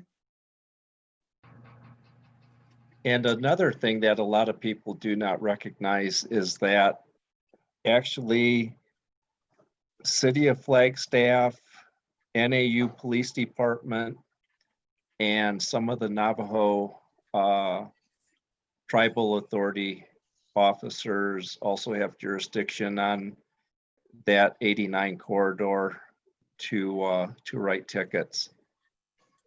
But I think we're going real deep in the weeds on that one. Yeah, that might be more of a. Well, so would But federal agencies. Yeah, federal agencies. The Highway Patrol, seeing that they're a state agency, can pull over anybody anywhere in the state. I don't care if it's on Silver Saddle Road. I don't care if it's on Saturn Drive, any side street in a side area. They have authority all over the state. County is the same way in Coconino County on any street, including city. Right. So I think if we just keep the Arizona Highway Patrol and Coconino County Sheriff, people will see that and they say, oh, I can't call the City of Flagstaff. I have to call one of these agencies. So I think it's more of a clarification and a vision that, yes, this is who we have out here. Yeah, is this more of the, law enforcement agencies within the region work cooperatively to keep, regional roadways safe or something to that degree? I kind of like that. So, because I think specifying names, the county and the sheriff and the others is, I would just say with existing law enforcement or something like that. Okay. Law enforcement organizations or whatever you want to call it. Okay, I got that. Anything else on transportation? Yes. Is everyone done on that sentence above? Because I'm going for the next sentence, enhanced opportunities. When I read that, it doesn't lay right with me. Enhanced opportunities for transit and commuter options are provided. Where are they provided? At key locations throughout the planning area. Enhanced opportunities for transit. Well, the survey says that people aren't interested in transit. Commuter options, we don't clarify what commuter. Do we mean bike trails that connect us to the Futz Trail, which was important in the survey, and 42.28 people work in Flag, and it was number 3 of importance was transportation. But they didn't want the transit, so they wanted some kind of commuter option. Was it the ride share mountain line, or was it they just want some kind of connectivity to Flag so our kids don't have to ride on 89 to get to the mall or to get to the movie theater when COVID's over? Because I see them riding on there. So this to me just doesn't look right, because we say they're provided. What? Where is it provided? I think the only thing's available, but I don't know how many people are doing it, ride share with mountain line. Transit doesn't come out here. Van doesn't come out here. There's no parking, and it just kind of seems like it doesn't lay right. So I don't know how we should word it. I was thinking something like our future holds opportunities for commuter options for connecting this community to Flagstaff. But really, is it just what's only left is either share ride, or is it just some type of bike trail that connects us to the Futz Trail? Because that sentence just takes in the importance of commuting. But right now, all we have is the opportunity of one person per vehicle transportation. So I don't know how to make that sentence more agreeable, or I guess that's telling the truth, or I don't think it is, because we don't have transit. So somebody explain that sentence to me. Well, again, this is a vision. So when you think 20 years in the future, is that what you want? We might. Okay, because I looked at the magic number. Yeah, would you have more opportunities for transit and commuter options in 20 years? At key locations. And the multimodal study has identified it has laid out some park and ride stops. So there has been work Okay. done on that. Okay. So I guess I just didn't understand that saying, but you're just saying it's just saying for the future, and even though it's not going now, it's not here. It's are your provided. vision. Yeah, Okay. what you want to be in 20 years. Okay. Can Sorry, you I put, just- can you, how would you like enhanced opportunities for transit and commuter options will be provided at key locations in the future? or possible provided, because I don't think they're provided now. Yeah, something about that. Or We're kind of telling. possible. Yeah, or for possible, or something that says future, but I can work with Melissa on that statement. I just thought it was like, there are provided, really? Because I'd be using them right now if they were provided. We hope they will emerge in the future is pretty much where Okay. we are. They aren't here, but we hope they will emerge. How about just keeping it simple and using possible? Oh, enhanced possible opportunities? Enhanced opportunities for transit and commuter options are possible at key locations throughout the planning area. Okay, that we keep it open, that it's possible. Okay, because then it kind of sounds like more to the truth, because it's not provided now. Okay, somebody read that back to me then, please, so I get that. Enhanced opportunities for transit commuter options that are possible at key locations. That will be possible, or are possible, like you said, are possible at key locations throughout the planning area. Yep, just replacing provided with possible. Correct. Okay.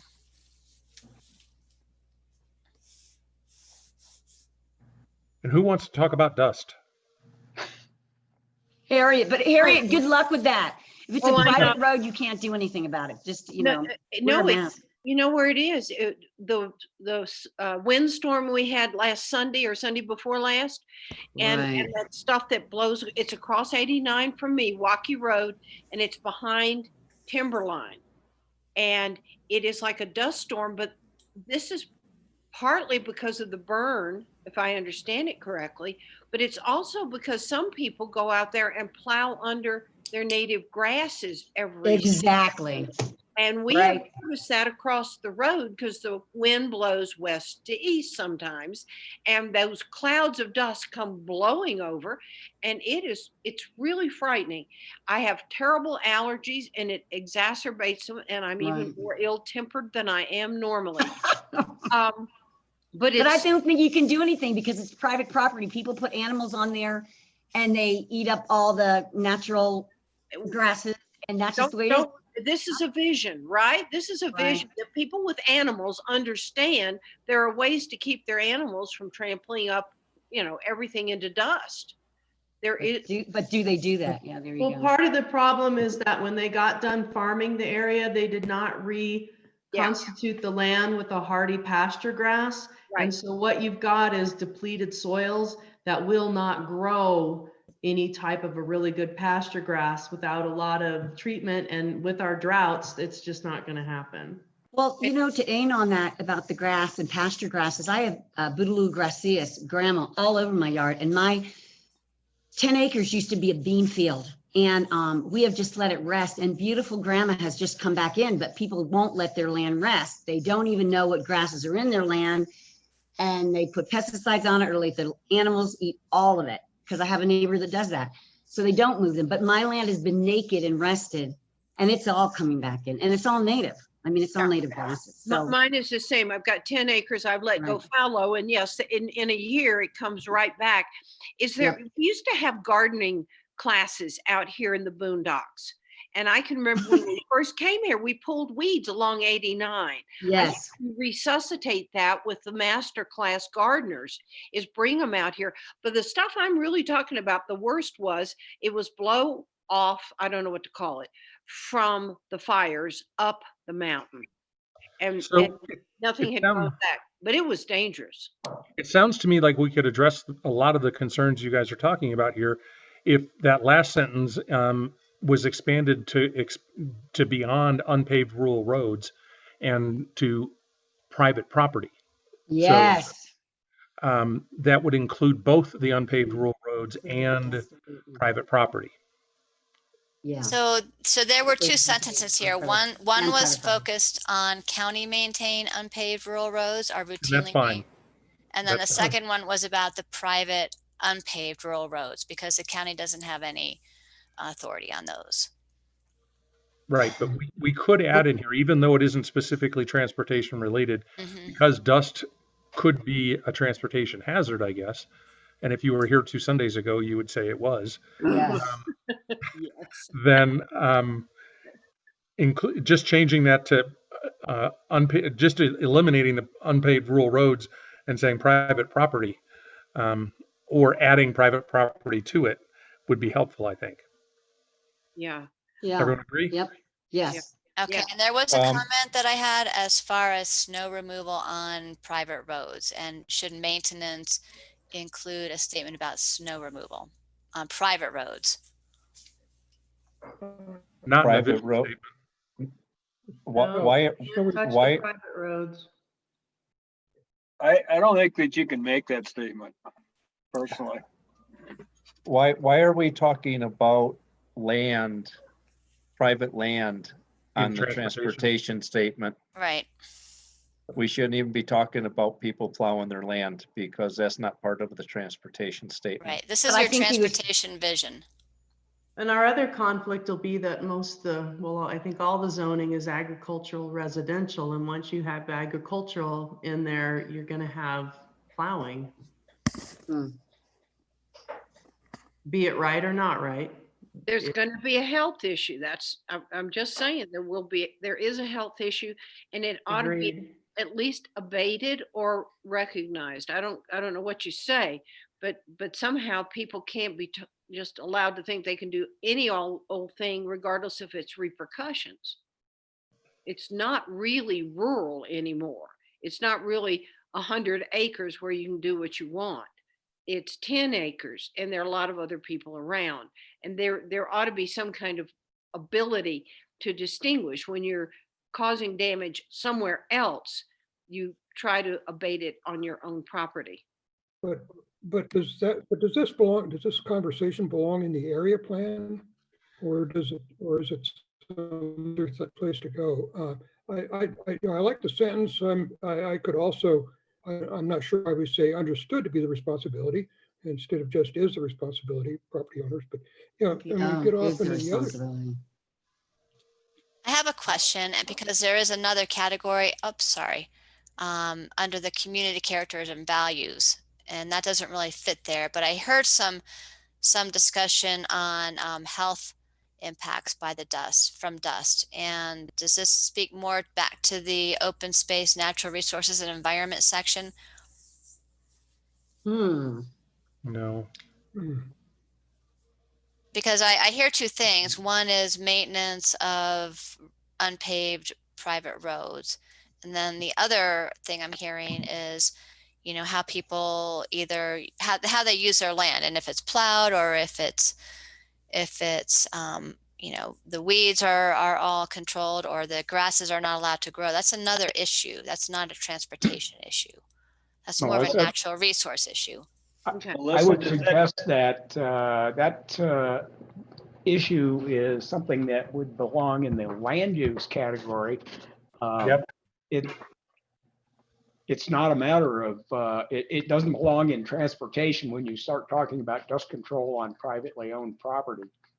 Yeah. But we could refer from the transportation part to private property maintenance or whatever it's under, but link the two, that dust is dust. Well, with that last sentence in transportation, it speaks specifically to private unpaved rural roads or easements or whatever. And that belongs in transportation, but linking it or stating that it applies to dust control on parcels of private property, I don't think is appropriate to put under transportation. Put it under land use. I would agree with John, and I will retract my suggestion to do otherwise. Just put it in there is all I care. Put it under land use, growth and development, a statement about dust abatement. Yes. Yeah. And I'm going to chime in here in that I think it belongs under land use, but I also think there needs to be something about, how shall I say, quality of life and community health. Yes, and responsible land use. And good neighbors. Can I be devil's advocate here?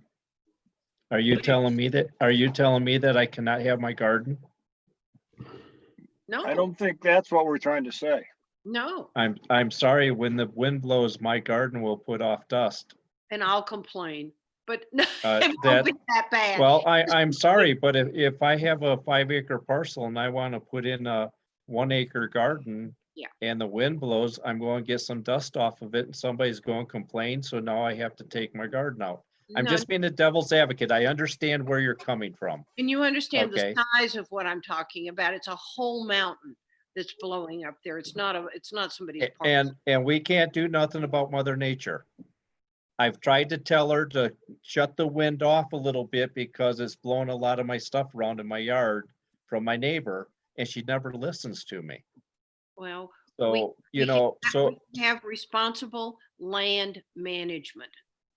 Okay, so that's a good Okay. phrase right there, responsible land management, because in the end, remember, your vision statements and the goals and policies in your plan are used primarily for decisions about conditional use permits and subdivisions and rezonings. But so that phrase, responsible land management, I think could be put into this part of the vision statement, if you all agree.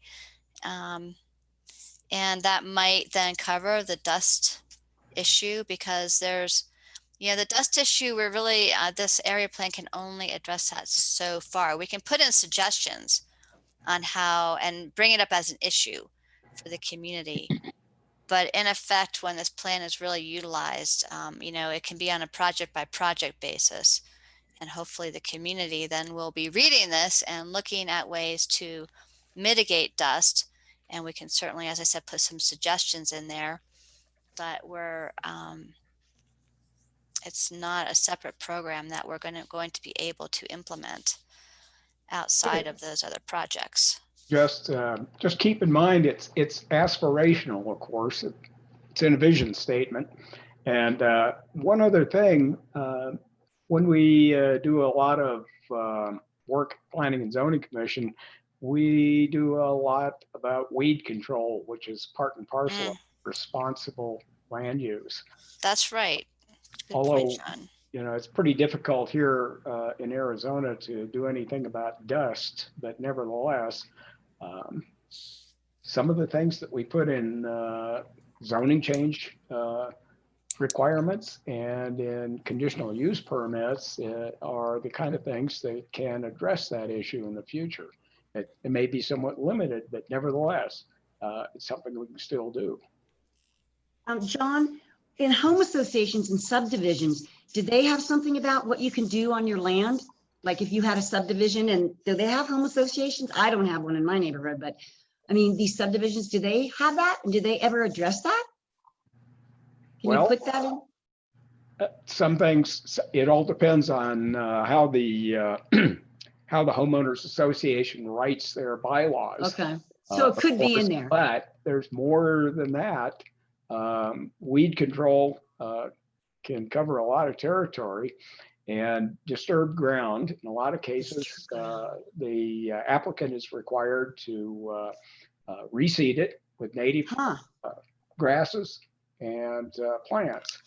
So typically that's with commercial stuff, but it's not unreasonable to address those issues when they come to the Planning and Zoning Commission or the Board of Supervisors.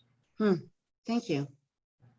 They also have to give us a landscape design also for the subdivision. Oh, they do. You also have to remember, not every subdivision will have an HOA.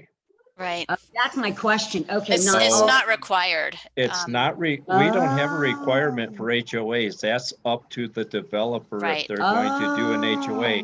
But they do have to give us a landscape, a design for the design review, we have to have a landscape design. Oh, I thought it was just for commercial. Okay, thank you. Nope.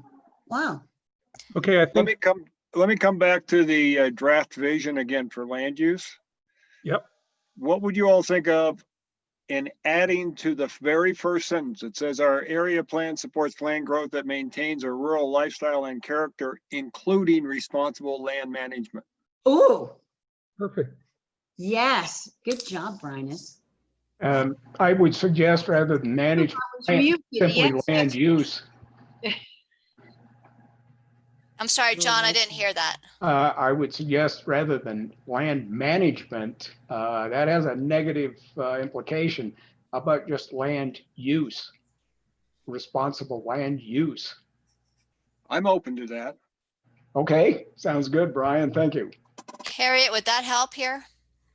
Well, it helps. I mean, there's always a conflict between community issues and how things affect other people and your right to do what you goddamn well please. I'm putting in my pitch for the social values and the general interest. So, you know, it's a fine line, but there are legitimate claims of community interest and community good and public good. Definitely. Right. And I do want to remind everybody that our next big task is to write look at the existing goals and policies. And Right. that's where we get more specific. This is your vision. We don't want to get into the weeds, no pun intended. But I mean, you know, that's where you can talk more specifically to dust mitigation. So keep that in mind. It doesn't mean that it won't be addressed in the plan, but your vision, the idea is to keep it fairly high level and succinct. So with Brian's I have excellent. one more comment. Rob, I have one more comment, and that is that I would like to leave at the end of it about the dust control of the private property. And the reason for that is that people call the sheriff all the time saying, why don't you get the dust down? And why don't we get the dust down on that road? And they have to say, it's not our road. We can't do anything about it. So I think it's okay as is, sentence there. Okay, I'll mark these up and I will send these back to everybody with track changes. Excellent. And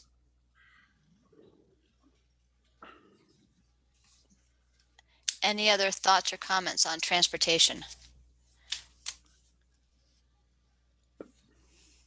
Okay, I have a suggestion that maybe we take a quick 5-minute break. We've been going for 2 hours and pick back up where we left off in 5 minutes. It's 7:05. At 7:10, we'll be back.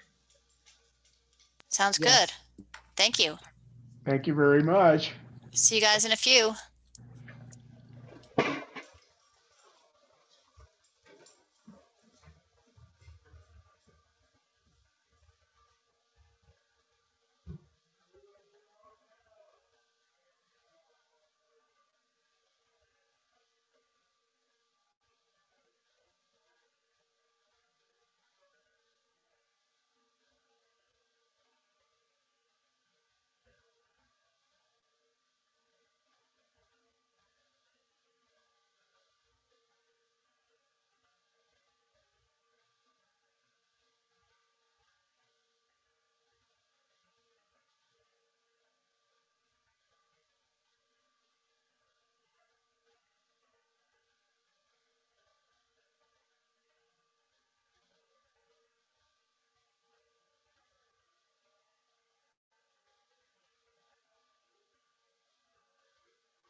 Okay, anybody that's back early, now's our chance to talk about everybody else.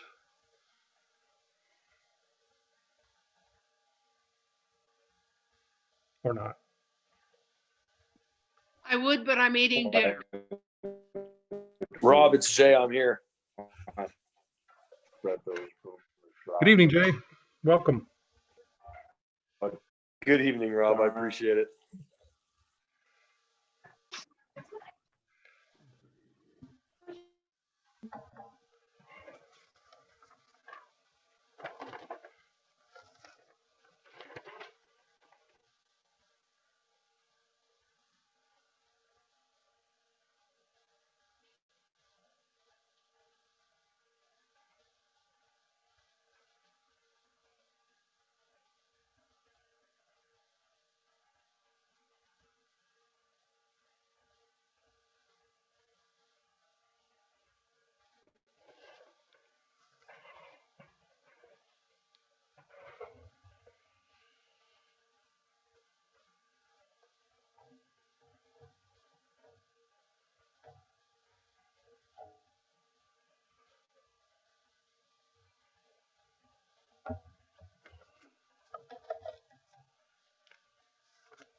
Hey, Brian and Rob, if you're hearing me, I am. did have a conversation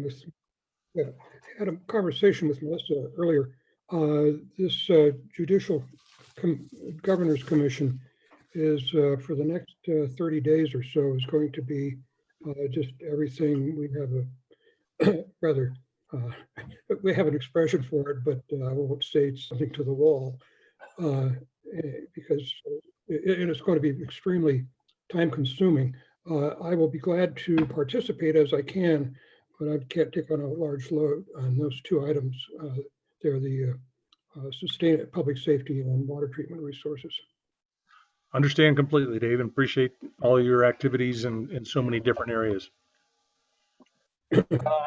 Dave, sometime maybe later this week, I'd like to have a conversation with you on that because I'm involved with a lot of things on water issues in the region.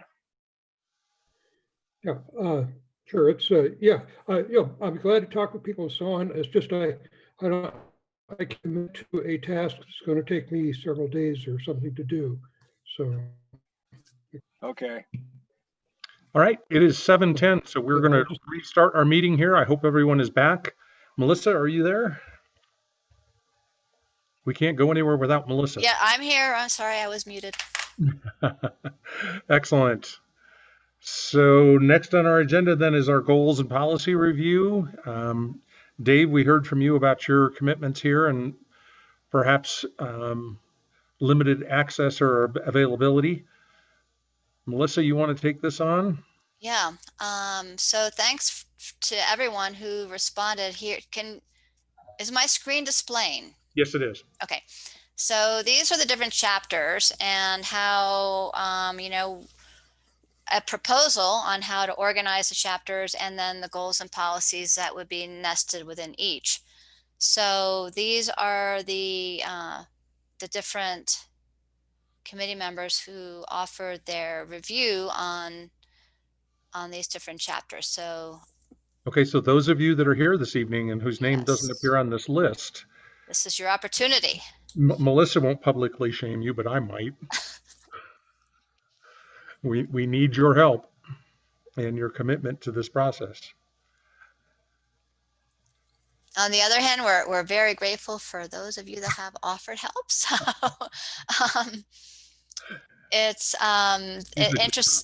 interestingly, community services had no takers, which that's not necessarily a bad thing, but you know, this is a lot of work right now. And the idea here was that instead of trying to tackle these at every meeting with such a large group, we could break this up into smaller groups and then bring it back together. So with that, does anyone have any possible adjustments to this list?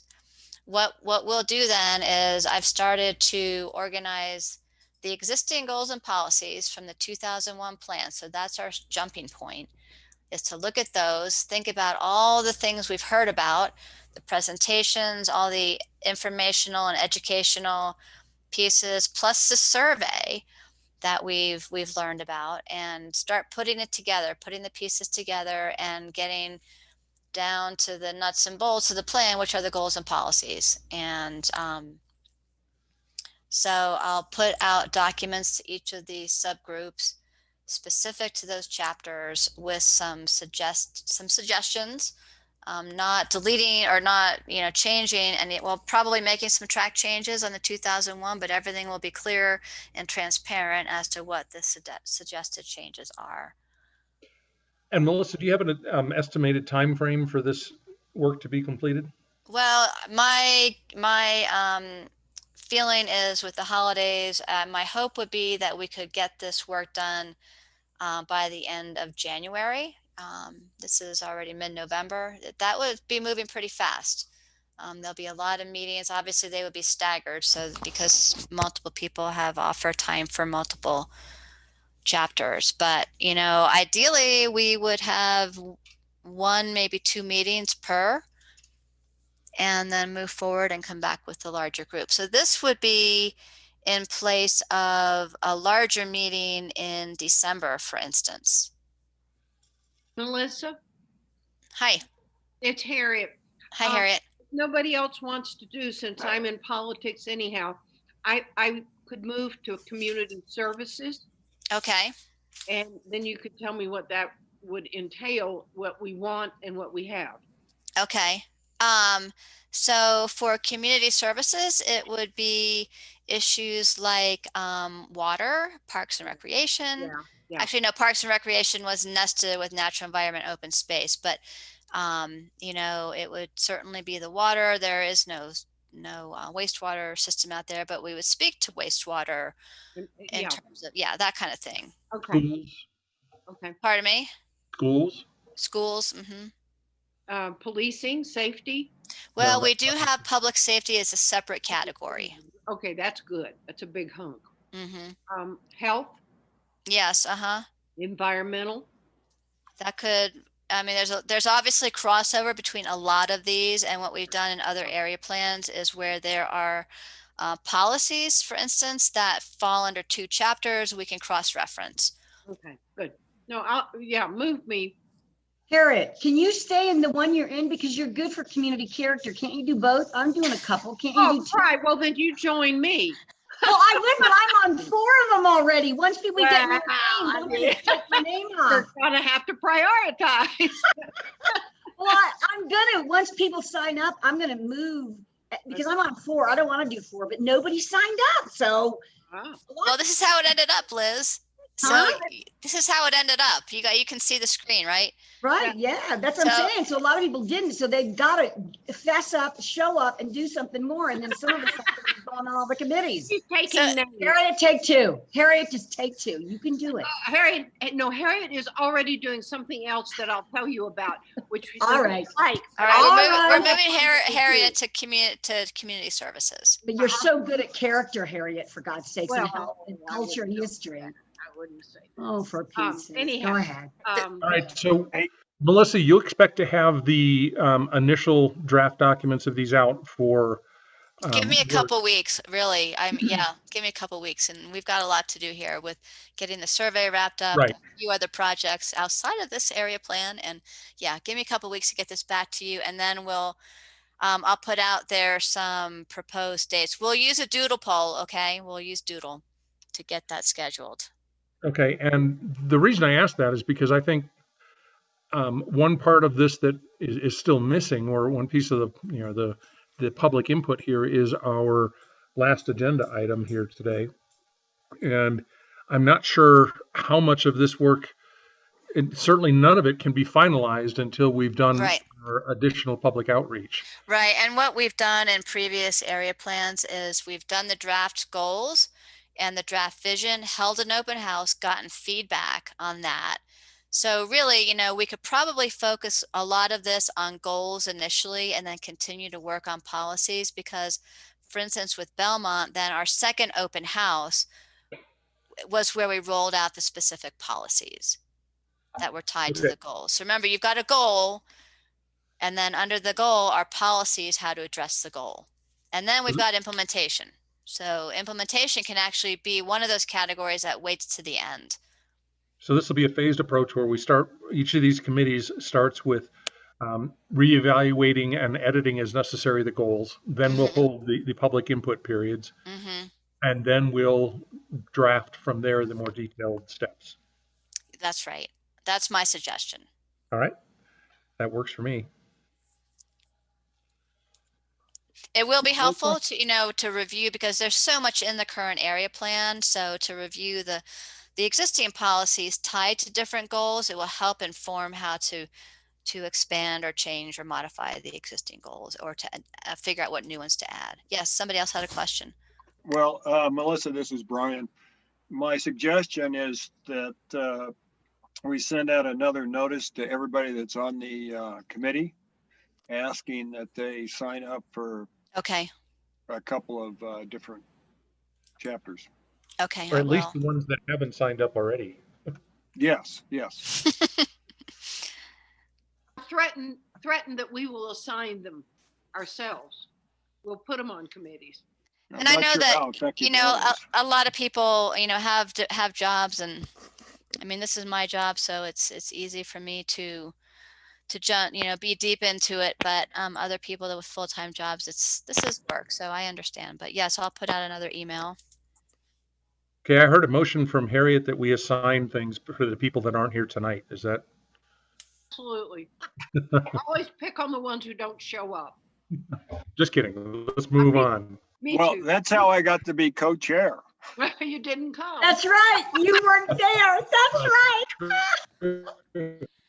Okay, so with that, then we'll continue. So that's what this was all about, just to get you all geared up for that. And any more questions or comments? We can move on to the next item, the map updates. Let's do that. Okay, great.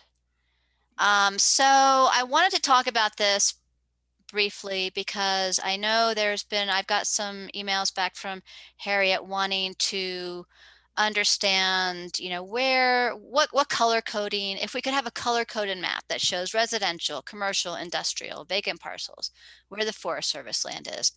And I wanted to point to this map that we've been looking at since, really the get-go. This is our area plan map. And the color codes are there. Now, this is a big map, and what it really takes, and I wanted to exit this presentation screen for a second and go to the map, if that's okay. Is that all right? The actual PDF. Yeah, I want to look at the PDF, if you guys don't mind. So hang on a second. Yes. All right, let me do this.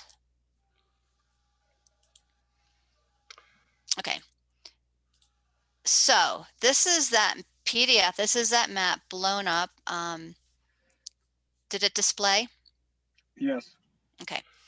And I wanted to point to the legend here, and I can make it larger. Would that help? It definitely would here. I'll make it larger for those of you on laptops. And I want to point out that Coconino County zoning is color coded, okay?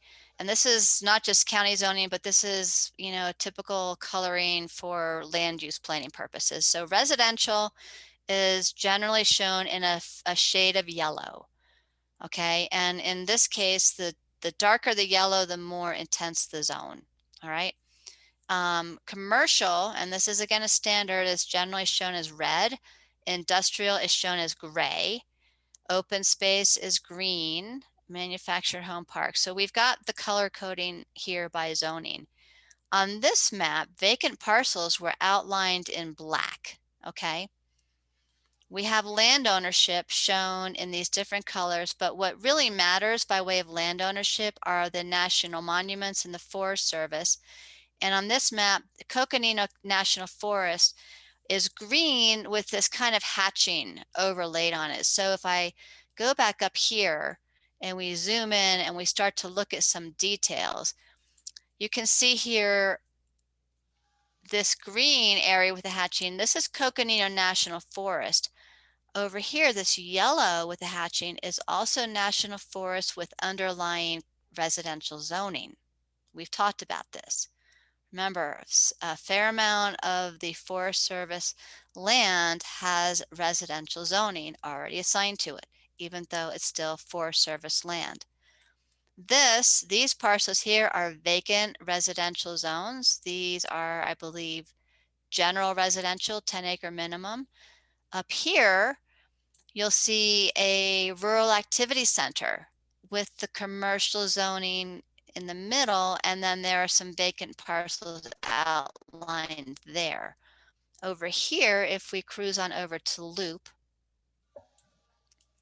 to Loop, up here, let me move a little bit more, up here is industrial zoning with, you can see quite a few vacant parcels, and we have the numbers tied to that in terms of acreage. So vacant industrial acres there.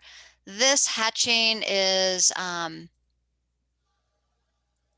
believe that is mining. It's the MR zone. Mineral rights, yeah. Mineral. So, and then here again is more vacant industrial. Here's some more commercial zoning. So Harriet, I just wanted to kind of point this out. This is not easily seen when you look at an 8.5 by 11 copy of this map. I just didn't see any of this detail. And I thought it would be important to all of us when we start thinking about the next 20 years, what areas are we particularly looking at, which are things that don't already have stuff on them. And so this is the map. And again, you know, this was created at a point in time several months ago. Some of these vacant parcels may have changed, but that's just the nature of what we do. You know, we looked at the vacant land data back in during the summer. So that's the point that we'll be working from, because it changes. It's a lot of work to go through that analysis to change that.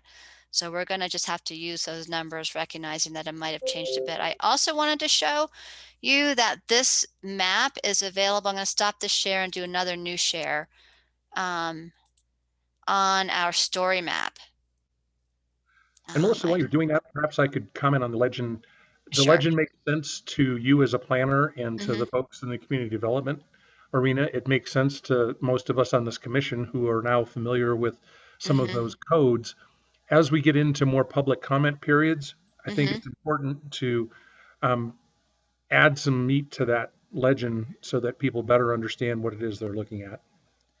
We'll have to talk more what you mean by that. But I agree, because I look at it and I don't really know what I'm looking at 9/10 of the time. So thank you. Okay. And so another tool to look at is the story map that we created. And I think we've looked at this a few times. But this is that same map, done a little bit differently. And again, this is a web tool. And so it's available for anybody to look at. It's zoomable. You know, I can zoom in and out. It moves pretty quickly. And this is the overview page, and it has a description on how to use the map and what it is, what we're doing. And then the legend is always here. It's a drop down. And you can see here the vacant land was coded a little bit differently. Residential is in blue, commercial is in red, and industrial is in that teal. So you can kind of just scroll around and see where the vacant properties are. You can zoom in even more if you wanted to see the underlying. There is some aerial imagery under that. And then we did divide this out into different, what seemed to be logical sections of the area plan. So Campbell Avenue, you can start to just click on those different tabs and it will take you to these different places with a description and some photos. So this is something, you know, that we've been trying to build a bit. And you can see it goes to Cosnino. We talk a bit about culture and history, Highway 89, Johnson Ranch, etc. If you go over to this tab here, it will drop down the different activity centers. So just click on one of those and it will take you up to the Silver Saddle area. Okay, Melissa, this is a simple question, but the story map, when I was doing the assets and the character and the problems and how to, but now we're not doing that because we've got to move on, but I just did our maps and then I blew them up, the maps that you gave us. This story map, you just go to the Coconino Center, you go to the website, and then you just type in under search, because I had even a hard time finding story maps. No, this is, So it's if not someone even that says, hard. I want to see what's going on. Yeah, there's a Okay, direct I'm making link. it too hard? Okay. Yeah, there's a direct link, and I will send everybody this link again. All you have to do is get the link. But I'm saying people are asking me, I want to know what's available. I mean, with this survey to me really alerted a lot of my neighbors, and they know I'm on it, so they're coming to me, and I'm like, I have a hard time with that map too. Sometimes I find it, sometimes I don't. I just use this map that I have. So do you see our planning and zoning webpage right now? I go to this. Do you see that? Yep. Does that come up? Okay, so here, this is, I know you guys spend hours looking at this because it's so fascinating. Anyway, so here are comprehensive plan and amendments, and then did you see the menu pop up? Go down to the Doney Park Timberline Fernwood area plan update. Okay, so we go to comprehensive plan and amendments. Okay, because if someone's going on there and they're going to Coconino County, they would know, they'd want to look for Doney Park. But that opens it up to Doney Park, but they have to go to amendments. But most people wouldn't know that. Okay. Well, you know, we can certainly help to get the word out however you think is best. So for instance, here's our tonight's agenda. This is a link. No, that popped up right away. Then here's the story map right here. Okay. And then you click right there. Okay. And that takes you right to it. So and today when I did it, it showed up, but sometimes it doesn't. And I just say, come over and get a map and blow it up. And that's how you should do it. So there it is. Okay. Okay. So now you just go there and you have to go to agenda and amendments, and then you open it up. Okay. I'll go back to that. Yep. So you go back here. Yes. There you go. So it's planning and zoning, right? Again, planning and zoning, comprehensive plan and amendments. Comprehensive amendment plan. Okay. Remember, area plans are amendments to the comprehensive plan. Here, if you want to view the other area plans, this is a joint land use study, comprehensive plan implementation. We still have the Belmont area plan page up there specifically. We should probably change that, but then here's this update.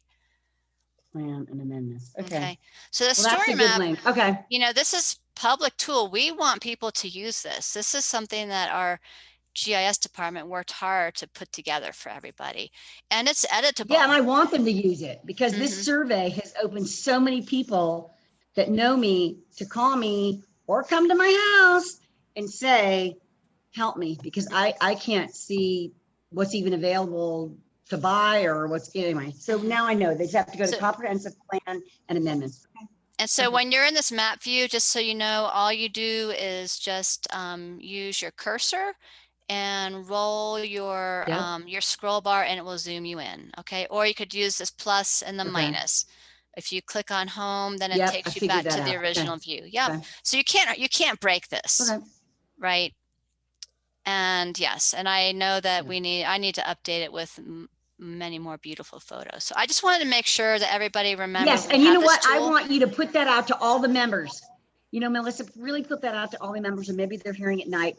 I sent you like 30 pictures. Yes, everybody, you know the groovy places where you live, and the pictures that are in here now, the plan now, they really suck.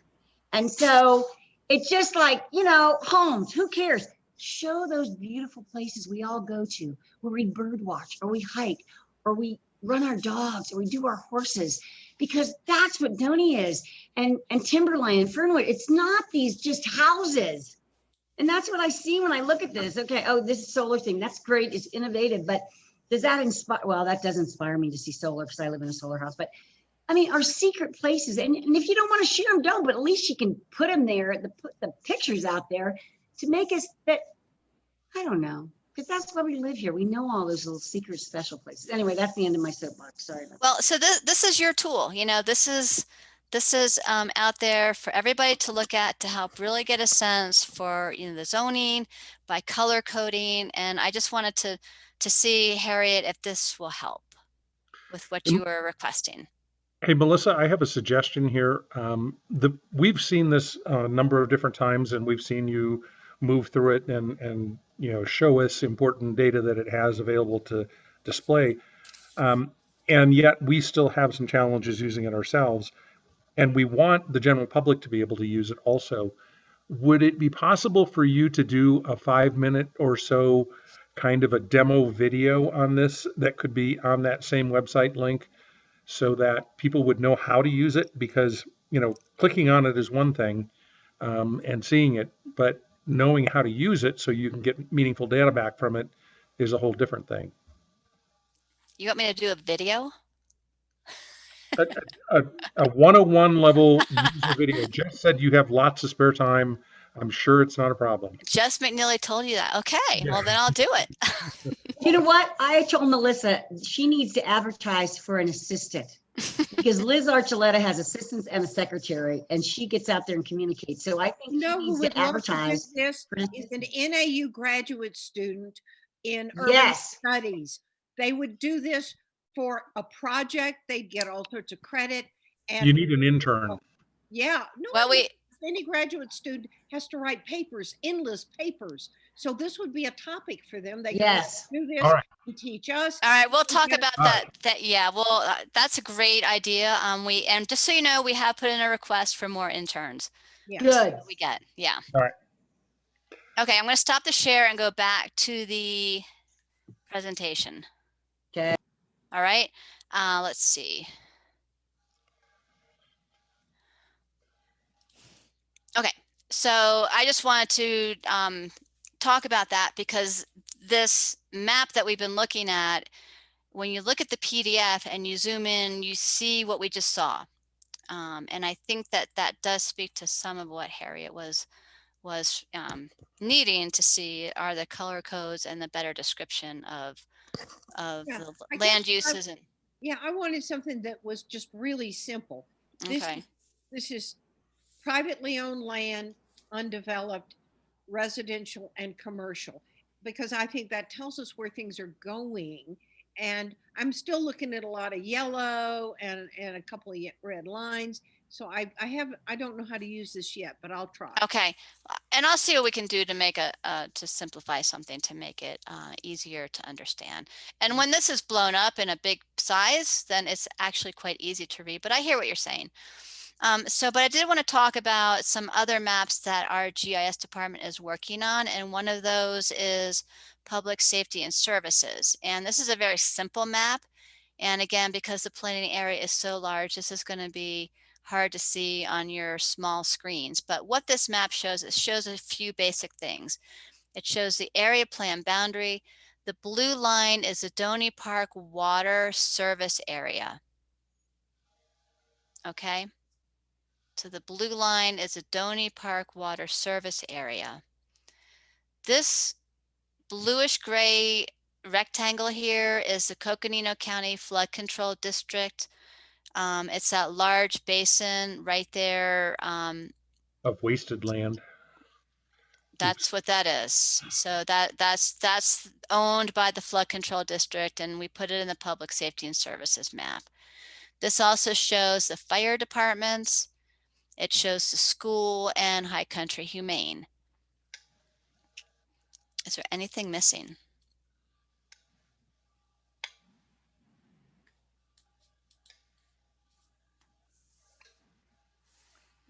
Okay. Okay, so it's a draft, but it's and it's pretty basic, but it does, I think, show some pretty important features in regards to public safety and services. It almost looks like the scale of it would allow the Guardian dispatch barn there across from the mall to be on there. I'm not sure, maybe not. Well, the mall is outside of the planning area. Yeah. Just as a reference, though, I mean, that's where every ambulance comes from. Mm. Yes.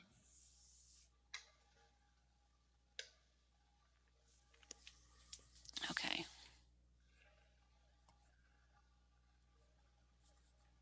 Okay. Okay, I'm just making note. Okay, so the next map, and this is in relation to some of the interesting things we talked about tonight in regard to the survey, is a multimodal trails and transit map. And the intention of this map was really to show a lot of the work that was done with that 2011 multimodal study that we talked about, but then also to merge that with information we heard regarding the Flagstaff Trails Initiative, some of the linkages that are planned with the Flagstaff Urban Trail System, but then also we heard from the Forest Service about the metal project, the Mount Eldon Dry Lakes Trails study that they've been working on. And we were able to get data layers from... Could you repeat that again? I could not hear you. Sure. So this map is intended to merge information from the 2011 Doney Park multimodal study with information that we got from the Forest Service on their Mount Eldon Dry Lakes, the metal trails project, which is in process right now, but they have some preferred alternatives and they were able to share their data with us. It also brings in some of the projects that were proposed with the Flagstaff Trails Initiative, and then also showing future and existing linkages to the Flagstaff Urban Trail System. So the idea here, plus it also shows the proposed park and ride stops that were listed in the multimodal study. So, I mean, it's interesting that we just looked at the survey and saw that, you know, to a lot of people in the area plan, these linkages were not so important, which I find really interesting because the multimodal study indicated differently.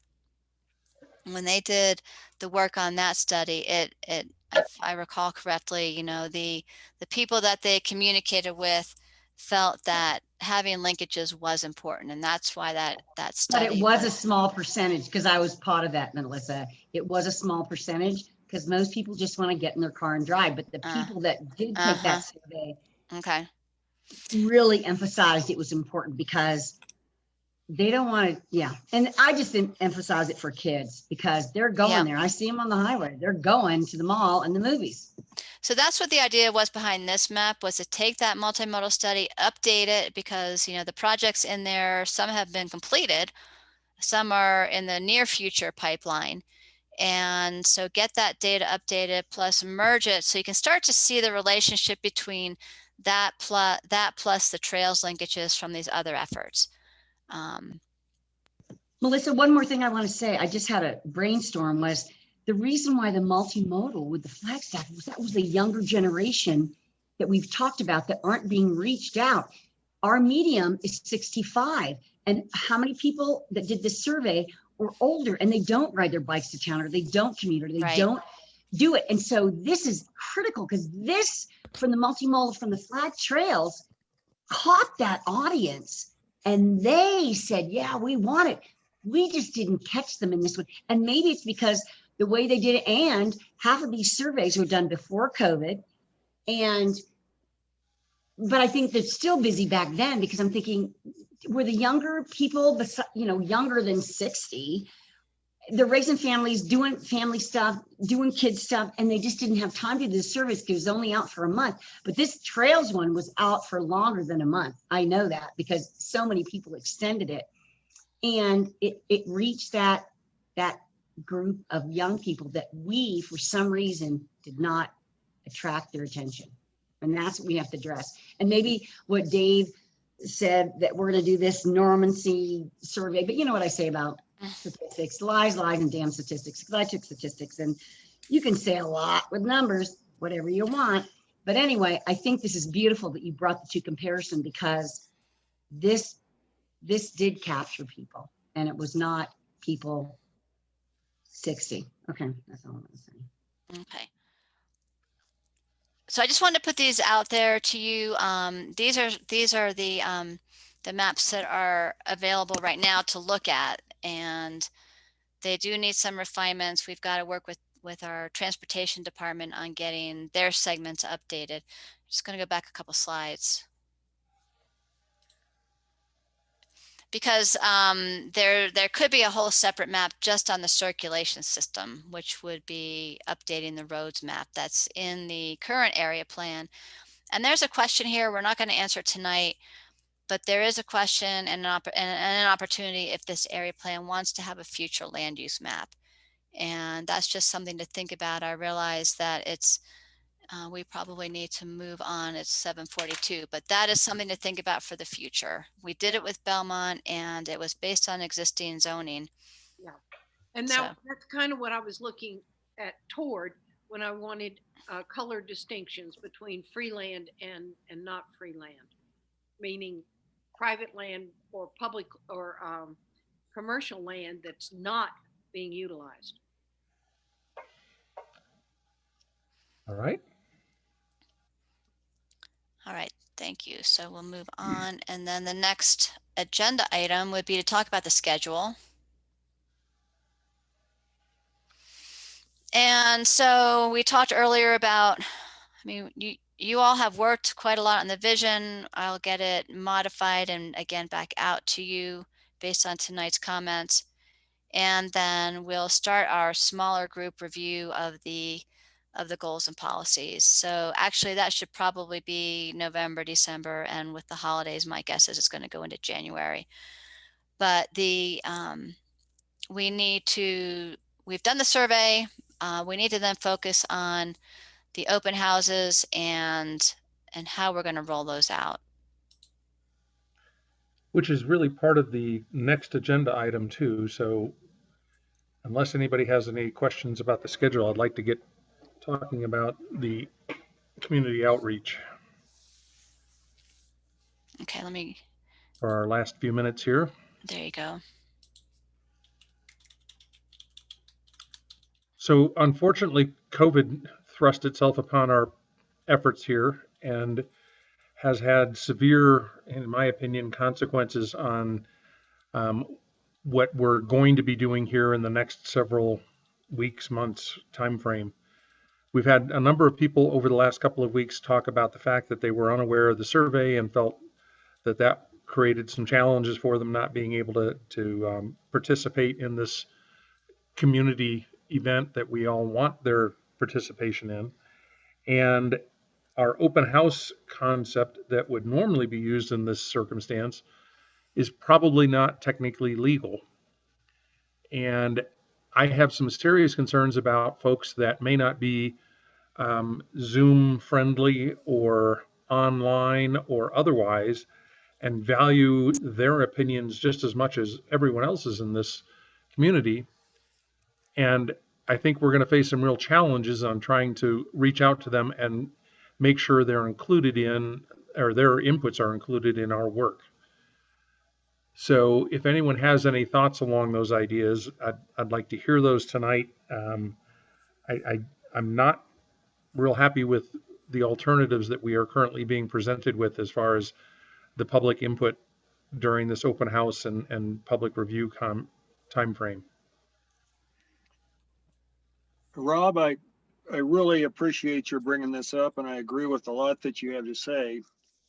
I was recently a poll observer during the election, and it was handled very well by the election departments in terms of keeping distance between people and yet allowing them to exercise their right to vote. And I'm wondering if that might be, I don't know if anybody else went out to vote in person, but that type of model, I think, could provide for safety for folks that want to come, have some interaction, mask would be required. And then we could have different sections where people could offer in-person comments and still maintain social distance. I would certainly hope we can do something like that. I think it's critically important to this process that we provide that kind of opportunity for public comment. And Cromer School has really a big auditorium, and I'm thinking of Harkins might be willing to stagger, minimum or maximum for whatever the law is, audiences and show things in the theater. They'd be probably glad to dust the place off. I'm just thinking of, we've been to Cromer School and they've been quite generous in their facility. All these places have the potential if we plan it right. I agree with you. Cromer School is on it. I'm there working at the food bank. Instead of going to the food bank, I go to Cromer, and we stagger it and we wear masks, and it works beautifully there. And they're even going to continue it into the winter. That we're going to go into their cafeteria underneath their foyer, and we just do it staggered, and it's distanced, and it works, and people really appreciate that. So yeah, I think Cromer's a great place. But didn't someone also mention a church that's open to using their facility on 89? That would be the Calvary Baptist Church, I think, or Bible Church on Townsend Winona Road. Oh, Townsend. Oh, I thought it was on 89 because I went to a flute class there years ago, and it was okay. A good Well, place. Yeah.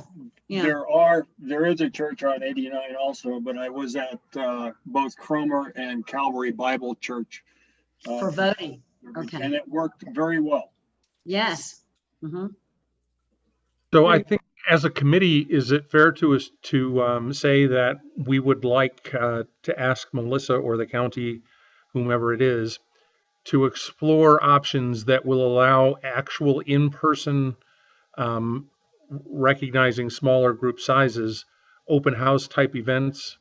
One of the things Melissa and I were talking about earlier today was, could those of us that are Zoom friendly and on this committee be on a big screen in a room and so that we weren't taking up those extra spaces? Absolutely. A big screen Zoom. And then have a maximum number of public participants with us observing and engaging as necessary in that public comment process. I think there's a lot of different ways we could do this, but I am not content with allowing or with just saying, well, it's COVID, so we can't. I agree. We in our judicial nominating commission next Friday we'll be meeting at the in person at the Little America, and it's and they are setting it up so there's social distancing and all that kind of stuff. And from this big screen thing, sounds like a great thing for me, for us, and I'll have some more information about that after next Friday. So, just how they did it. Okay, Melissa, Jay has told me that you have an unlimited budget when it comes to this. So anything that you need to do, feel free. Oh, thank you for that. I'm so happy. Awesome. I'm I'll just work checking on. to see if he's still listening. I don't see any comments. So anyway, I'll ask him about that later. Okay. Yeah.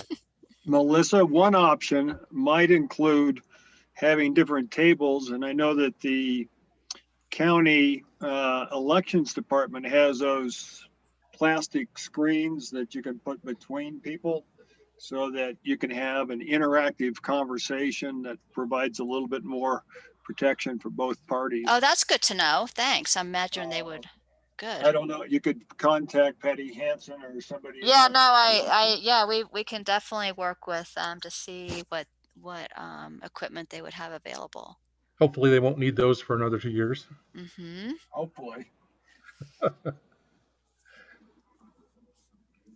Okay, well, we'll continue to work on this. Do you want to go to the next agenda item? I do have a couple of public comments that I need to read to you because some of our public members have not had audio ability. Okay. I just want to find out, is everyone on board with the idea that we need to to expand our efforts for the public open houses? I agree. Okay. Yeah, absolutely. Okay. I'd Thank- agree with Rob's assessment of what we need to do here. Excellent. I Thank you, agree, everyone. we should do public. Okay. So, and I'll get with, our management and make sure we're good to go with that and what the protocol needs to be, because obviously we've got to maintain the current health regulations that they have put out there for us. So we'll follow up on that, but that's great feedback. Which were established by Commissioner Archuleta, who should be consulted as part of this process, perhaps. Absolutely. And then the new supervisor for District 4 as well. Yeah. Okay, so this was just our next meeting schedule. So the normal meeting sequence would be to meet on December 10th as a large group, or the option would be to meet separately on these goal and policy meetings. So this is up to you as a committee.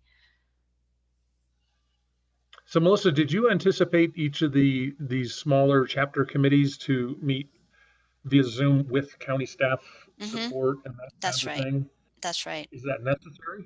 Or can It they is meet on their own? necessary. It is necessary because we would want to post the agendas and, make the meeting link available just like we have been with these, and then also do the recording. Just so we maintain that. Since they're really kind of making sausage. I'm sorry? I said, since they're really kind of making sausage and we're not under open meeting law requirements, and nor would we have a quorum, is that necessary to our process? Well, I would recommend it just in the spirit of the open meeting rules. I think that it is We're not important passing anything or right. Yeah. The meetings could be held during the day. Right. The timing is up to you I was all. just thinking it would be easier for. Yeah, I was just thinking that's a lot of separate meetings that have to be held with a variety of different people.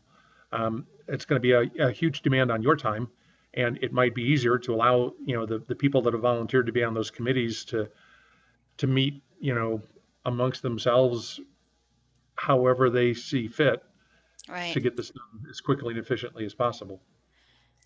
Is Jess McNeely with us still? Could you chime in here? Yes. I would still. Yeah, I'm here, Melissa. Just for consistency, I would certainly want to be part of those meetings. And like I said, they can be during the day. They don't have to be at night. They could certainly be whatever works out, flexible time. The timeline is flexible. The timing is flexible on those meetings. Anyone else have any thoughts on that?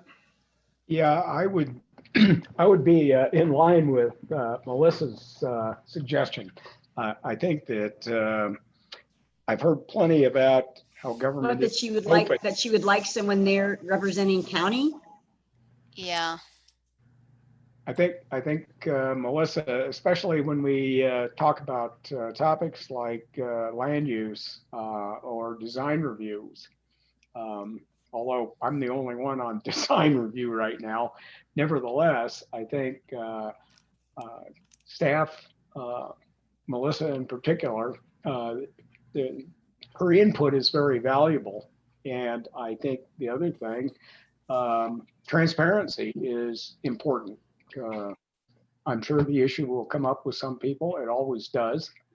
So I agree with Melissa's point of view on this. I know it creates more work for her. Can I ask a question about design? Are we going to get some actual pictures of things that we like and don't like? I can get the pictures. I did see your comment about that. So yes, we can get we have photos. I just haven't put those up. And they're beautiful architectural plans from all over the world on things we have never imagined. Right, and remember, we've got our current design guidelines, and that's what the newer buildings were constructed to meet those guidelines. So that we'll get those images up. Yeah, for and those everybody to look those at. are some companies' corporate version of what a rural dormitory looks like. So I would like a choice.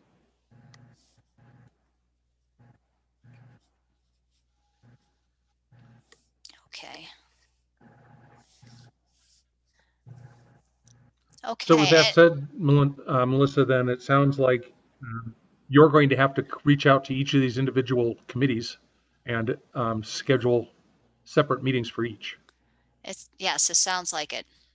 But I just think I agree with Rob that why can't we just start it and then you approve it, or Jesse approves it, or whoever the be, because you're only one person and you can only cut up yourself so many times. Plus all these other projects the county has you do, you're like torn in every direction. And I think Rob made a valid point. I mean, we could get going on it and you could look in, but you just attend every single one.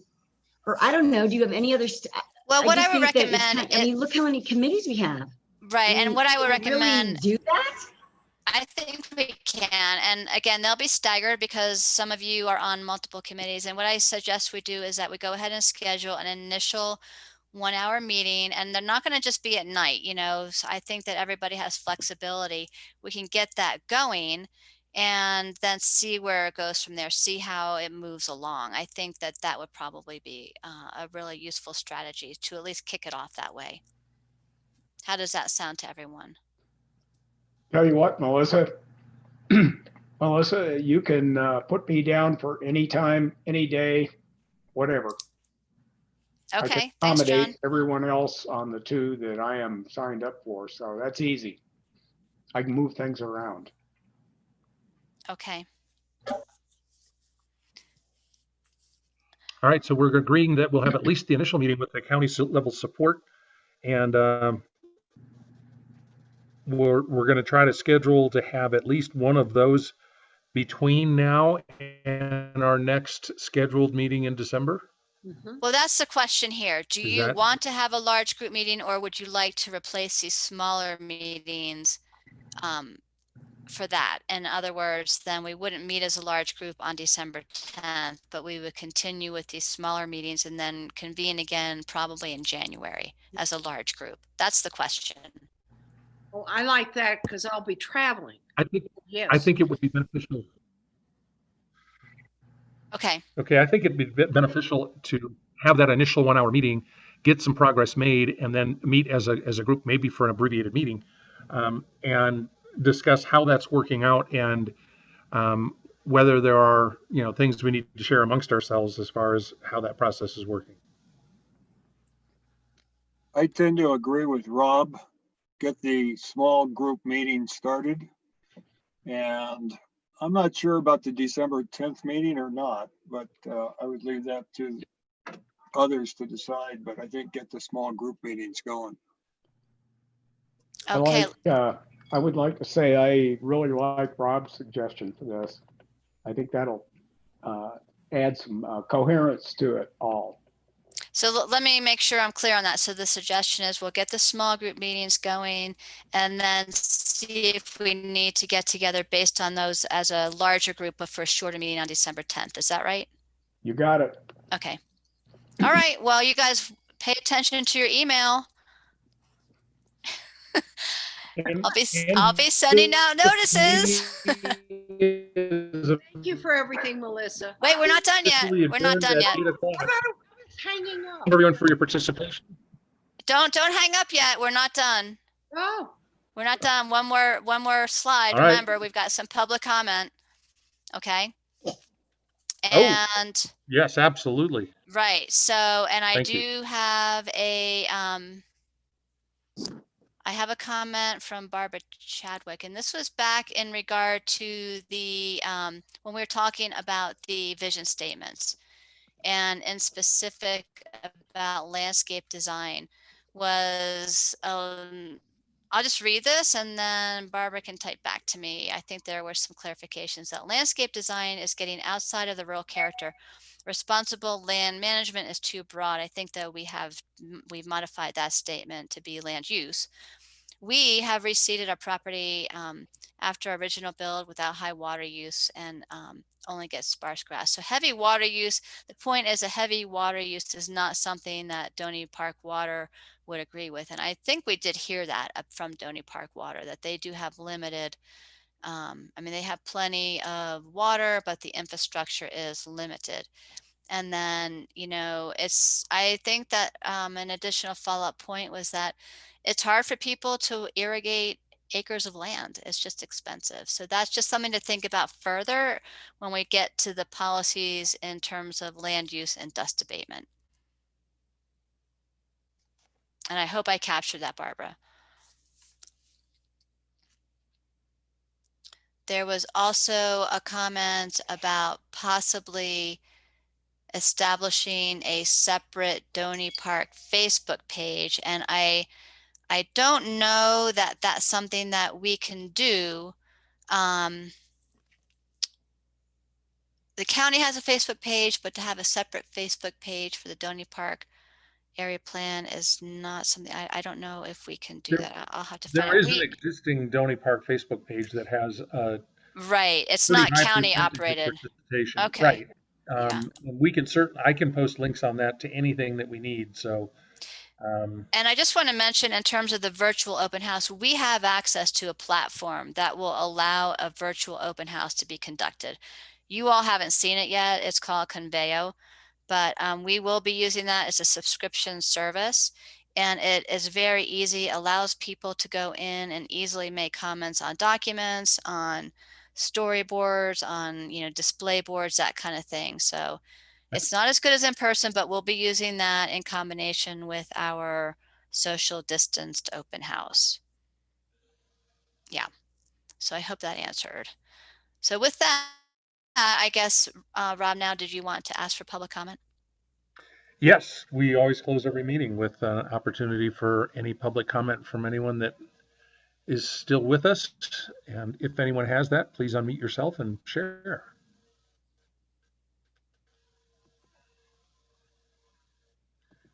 Hearing silence, I'm going to assume there is none. Thank everyone for their participation this evening and look forward to seeing you and talking with you all again soon. Thanks, everybody. Thanks, everybody. Bye, everybody. Thank you. Thank you. Harriet, you make me laugh. It was a productive meeting. I love that woman. Love that woman. Melissa, I love you everybody. too. Okay, have a great All right, week. you guys. See you later. Bye. Bye.